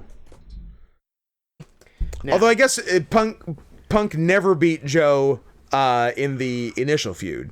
No. In 2004. No. So now get them all back. 20 years later, it's revenge time. Yeah, get them all back while you're both at your worst. Yeah. Now the question is, this is better than the women's match, correct? I'm gonna say they do their best, and it's 3.5. Wow. Too high? I mean, you do you, bro. I mean, and I have a lock of the week prediction for you. Mm-hmm. Because I kind of know how Meltzer works. Barring it being an abject disaster, it will receive exactly no more and no less than 4 stars from Meltzer. Sure. Yeah, I can see that. Exactly 4. Punk has had so many exactly 4-star matches that maybe if you dove a little deeper, weren't quite 4-star matches. Yep. But that's what Dave's going to give it. I'm going to go a full star less than you. I'm going to go 2.5. 2.5. I'm putting it as the tied for the second worst match on the show. It's fair. Yeah. It could be. I hope it's not. I hope it's a good show. And then according to Wikipedia, the semi-main event, which I feel like this is not the right order, and the most recently added match is the... I have breaking... I have a breaking message. I have a breaking message from Caffeinated. Okay. as per our last podcast, I think you mentioned on the pod that Dan rejected your pig fursona assignment and is an ... owl. That's Dan McCabe, right? Just wanted to confirm for art purposes. Yes! Ugh! I'm so happy right now. Is it completed or it's... No, I think this is right now. No, that message was sent right now. Okay. So I will confirm for art purposes. Yes. Did Shane respond to me during the Terry Funk yet? I think Shane's having quiet time. Let me see. Not read yet. Cool. So yeah, the most recently added match is the AEW Trios titles being defended by House of Black against the acclaimed and retired professional wrestler Billy Gunn. William Gunn is in the semi-main event at Wembley Stadium. But I feel like this will move around. I really don't feel like this is the actual order of the card. Not necessarily, but could be. Yeah, but I can't see Billy Gunn and the Acclaimed being the semi-main. What if it is? I guess. The Acclaimed will be nutso over. Absolutely. Yeah. But, okay, well, maybe. And I mean, Billy Gunn is a WWF wrestler, so all of those lame-ass England fans will love him. He's an Attitude Era wrestler, ergo he's God. Okay, maybe. I'm glad House of Black has a match on this show because it looked for until, I don't know, 2 days ago, yesterday. I think it was yesterday or today. Yeah, that they didn't have a match. Yeah. So cool that the Trios champions made it onto the card. Yeah. It's too bad that it's not like a bigger match. Yeah, but I don't know who else they would face at this point. There's not a lot of like Omega Page and Ibushi. Sure, but I think Takeshita, Juice, and White is a bigger storyline purposes. It is, but I like good matches. I mean, I like good matches too, but I feel like they could have done something. Yeah, they could. I don't know who, but I think this will be good. I feel like I'm gonna say I think the boys win. I was gonna say Gunn and the Acclaimed win, and I feel like they'll lose them right back on Rampage. They'll have a Collision or something. They'll have a short reign. Yeah. Billy Gunn will not be a long-term Trios champion, but I do think they're gonna. But I think it's for the pop. Yeah, it's for the culture. It's for the culture. But I don't know. Like the Acclaimed are pretty good, but they're also sloppy. And remember how terrible all those matches were against Strickland and Lee, or just the finishes were. And I think the diminishing returns of that matchup. Should have done the title change here. Nope, let's do another one. Oh, this one was worse. Well, we should have done it here too. One more time. The third one. Oh, this was even worse. Oh, boy. Oh, good thing they won the titles and we don't have to do it again. Yeah, that sucked. And I will say the first one, while by far the best, was overrated. Yeah. It the heat is what it had. Did we watch it? I think I watched it by myself. We definitely watched one of them. We watched one of the bad ones on the TV while we were potting. Yeah, and we're like, what is going on over there? Did you guys not just have like a 9.16 on Cage Match? They sure didn't. Yeah, but that was not their first one was not worthy of a Cage Match 9. No. It just had crazy heat. It did. Yeah. Well, that's kind of how a lot of AEW works. Mm-hmm. But that's also kind of how a lot of wrestling works. Us. I mean, kind of. I don't know. I don't really know how to rate this. 3 stars. You're gonna go 3? Yep. I mean, that's the cop-out answer. Fuck you. No, it is. It's the easy answer. If you want to just take, you want to take the easiest path, that's fine with me. We're taking the easiest path by doing this podcast as the name of this podcast is AEW All In open bracket P closed bracket review. That is the name of this podcast. Okay. I'm gonna go 2 3/4 just to be different. Sure. And of course, the main event, which is the two guys who opened the show about 9 hours before this. Both of whom got hurt. Maxwell Jacob Friedman defending his AEW World title against Adam Cole Bebe. Yeah. This match has potential to be great. This is one of the three that could be the second best match on the show. Bad. It's this, the Omega Six-Man, and the Stadium Stampede. Can I make a bold prediction that I'm not 100% sure I think will happen, but I think is interesting booking that they, if they did, would then fuck it up and give up on it really quickly? I insist that you do. I think MJF wins, and I think Wardlow joins him. Ooh. I think they reform Wardlow and MJF because Wardlow's completely fucking floundered. He's nowhere. And the crowd, the last several things he's done, the crowd has completely turned on him. Yes. Like, he is not a babyface anymore. Okay. And I think there is a way to make it work, but I feel what they'll do is they'll do that. They'll do maybe 1 week of something, and then they'll lose interest in it, and it'll just not be a thing anymore. That could be a thing. Because I don't know that... I don't think you want to beat Adam Cole clean, as I feel like Cole hasn't really lost matches. No. And you need challengers, because you can't just keep beating guys and then having no one. And if I'm in theory saying that they win the Ring of Honor tag team titles at the beginning of the show, you got to have something going forward. Yeah. And I don't know if you do like MJF and Wardlow against Adam Cole, and assuming Kyle O'Reilly's not dead. Oh no, Roderick Strong. Roderick Strong. And you do that for the ROH tag team titles, and then maybe Cole and Strong win them. Yep. Right? And then when you're doing MJF versus Punk, Cole and Roddy can do something else, and then you bring it back to Cole versus MJF, and Cole maybe beats him. Like, maybe Cole's the one that beats him for the title. You could do that. Because Cole's pretty over. Yeah. Fans really like him. They do. And he's definitely 6 foot tall and not 5'6.5" or whatever he is. He and Zack Sabre, same height, are both billed at 6'0". Yeah. Except when they stand beside each other. When they stand next to each other. And then it's a different scale. Yeah. You're measuring them in different scales. It's forced perspective. Yes. Yeah. Zach is way closer to the camera. Way closer. Yeah. Yeah. So what do you think is the main of next week?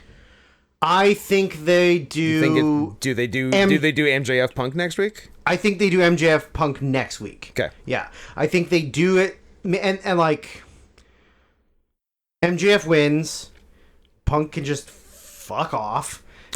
And then I think you just kind of build back to Adam Cole at some point. Uh-huh. Now, whether I just think so. MJF goes heel, Cole stays face. I think. Okay.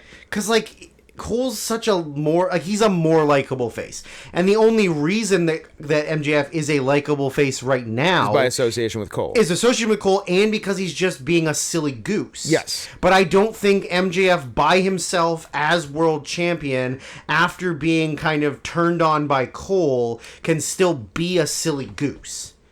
Right? True. He has to be more of a serious babyface, and I don't think he's a serious babyface. You're hurting my theory, because I had kind of the opposite theory. Okay. I just don't think that MJF is very likable. Well, he's not, because, Right. Because he's a Jew. Oh. I meant because he's rich. That too. But those are the same thing. I will say you don't see a lot of poor ones, anyway. MJF controls the bank. Maxwell Bankman-Fried. Hey, I'm making good FTX jokes over here. Maxwell Bankman-Fried is a good joke. Breaking news about the pay-per-view. Oh, it's off. I don't know what this account is. I mean, they got a lot of followers, so they're obviously legit. GayWrestlingFans.com. Pro wrestling, something like that. They're like, can someone confirm that this is a real email sent out from Ticketmaster about AEW All In? If so, it's hilarious and sad at the same time. Is an email from Ticketmaster to people who have bought tickets to All In. Uh-huh. There is a slight change to the event. It is not a huge change, but the venue has been in touch to let us know that all attendees must shower bathe and or deodorize prior to entering the venue. This is to ensure cleanliness and will be heavily enforced. That's definitely a joke, but everyone else is staying exactly the same, and your tickets are not valid, or are still valid. You don't need to do anything other than shower and show up. If you have any questions for us, there's a lot of information in the frequently asked questions. Please note, failure to comply with the venue's cleanliness policy will result in denied entry to the event and the ticket holder's expense. Ticketmaster fan support. As well as being hosed down in the parking lot. So good. Wrestling fans are gross. They are gross. That could be... But it's Europe. It's not... Yeah, that's true. America. Yeah, they're probably cleaner. Yeah, that could easily be applied with almost zero edits to any furry convention. I mean, it's mostly for conventions. Yeah. I mean, just like any kind of like... Or any fucking anime convention, whatever. Yeah. Any even worse than furry conventions. Yeah. So it seems like... So, which means this might be the red herring, but it seems like the direction they're leaning to is Cole going heel and aligning with Roderick Strong and the Kingdom. Yeah, I know that's exactly how they're booking it. But maybe that's what they want you to think, and they're doing the opposite. Yeah, but also like, so in theory, would you be saying that Cole is winning the title, or that he's just turning heel? I guess I'm saying he's winning the title. So do you really think that heel world champion Adam Cole with the fucking Kingdom is going to be the main focus of the division? I don't know, because I feel like that the Kingdom fucking sucks. Kingdom sucks, and they don't even do anything with they them. don't. I think it's more likely to have Roddy. Because the Roddy thing does seem like a swerve. Because, Roddy's all mad that Cole is being chummy with MJF. Yes. But that just might be an act because they know they're going to fuck MJF. I mean, I guess that is possible. I didn't think about it like that. Yeah. I thought of it more as, because I think you have... in my fantasy booking of this pay-per-view, if I have... When you're fantasizing about this pay-per-view. If I have them winning the ROH tag titles at the beginning... Yeah. And then... in theory, let's say if it is Wardlow that helps MJF win. If I see Wardlow in the goddamn main event of Wembley... you're going to. Well, you might. I don't know. I'm going to rip your throat out. I think either way, MJF turns and wins. So in my head, they are ROH Tag Team Champions. And then... But now, MJF's turned heel. And I think if you do Cole and Roddy reuniting... And it feels so good. And they end up as the Ring of Honor Tag Team Champions, you can do them versus the Kingdom for the ROH Tag titles to kind of distract them. Yep. While MJF does shit with Punk. And then, I don't know, whether or not Cole and Roddy are still the champions or they lose into the Kingdom, it doesn't... The ROH Tag titles do not fucking matter. Yeah. And then you can cycle Cole back to getting revenge on MJF after he's beaten Punk. And then you do Cole over MJF. You could definitely do that. And one thing I do kind of like, and if they go this route, I hope they keep doing it, is MJF leans face for a while. But even while he is face, he still says like, "You know, I am the devil, right?"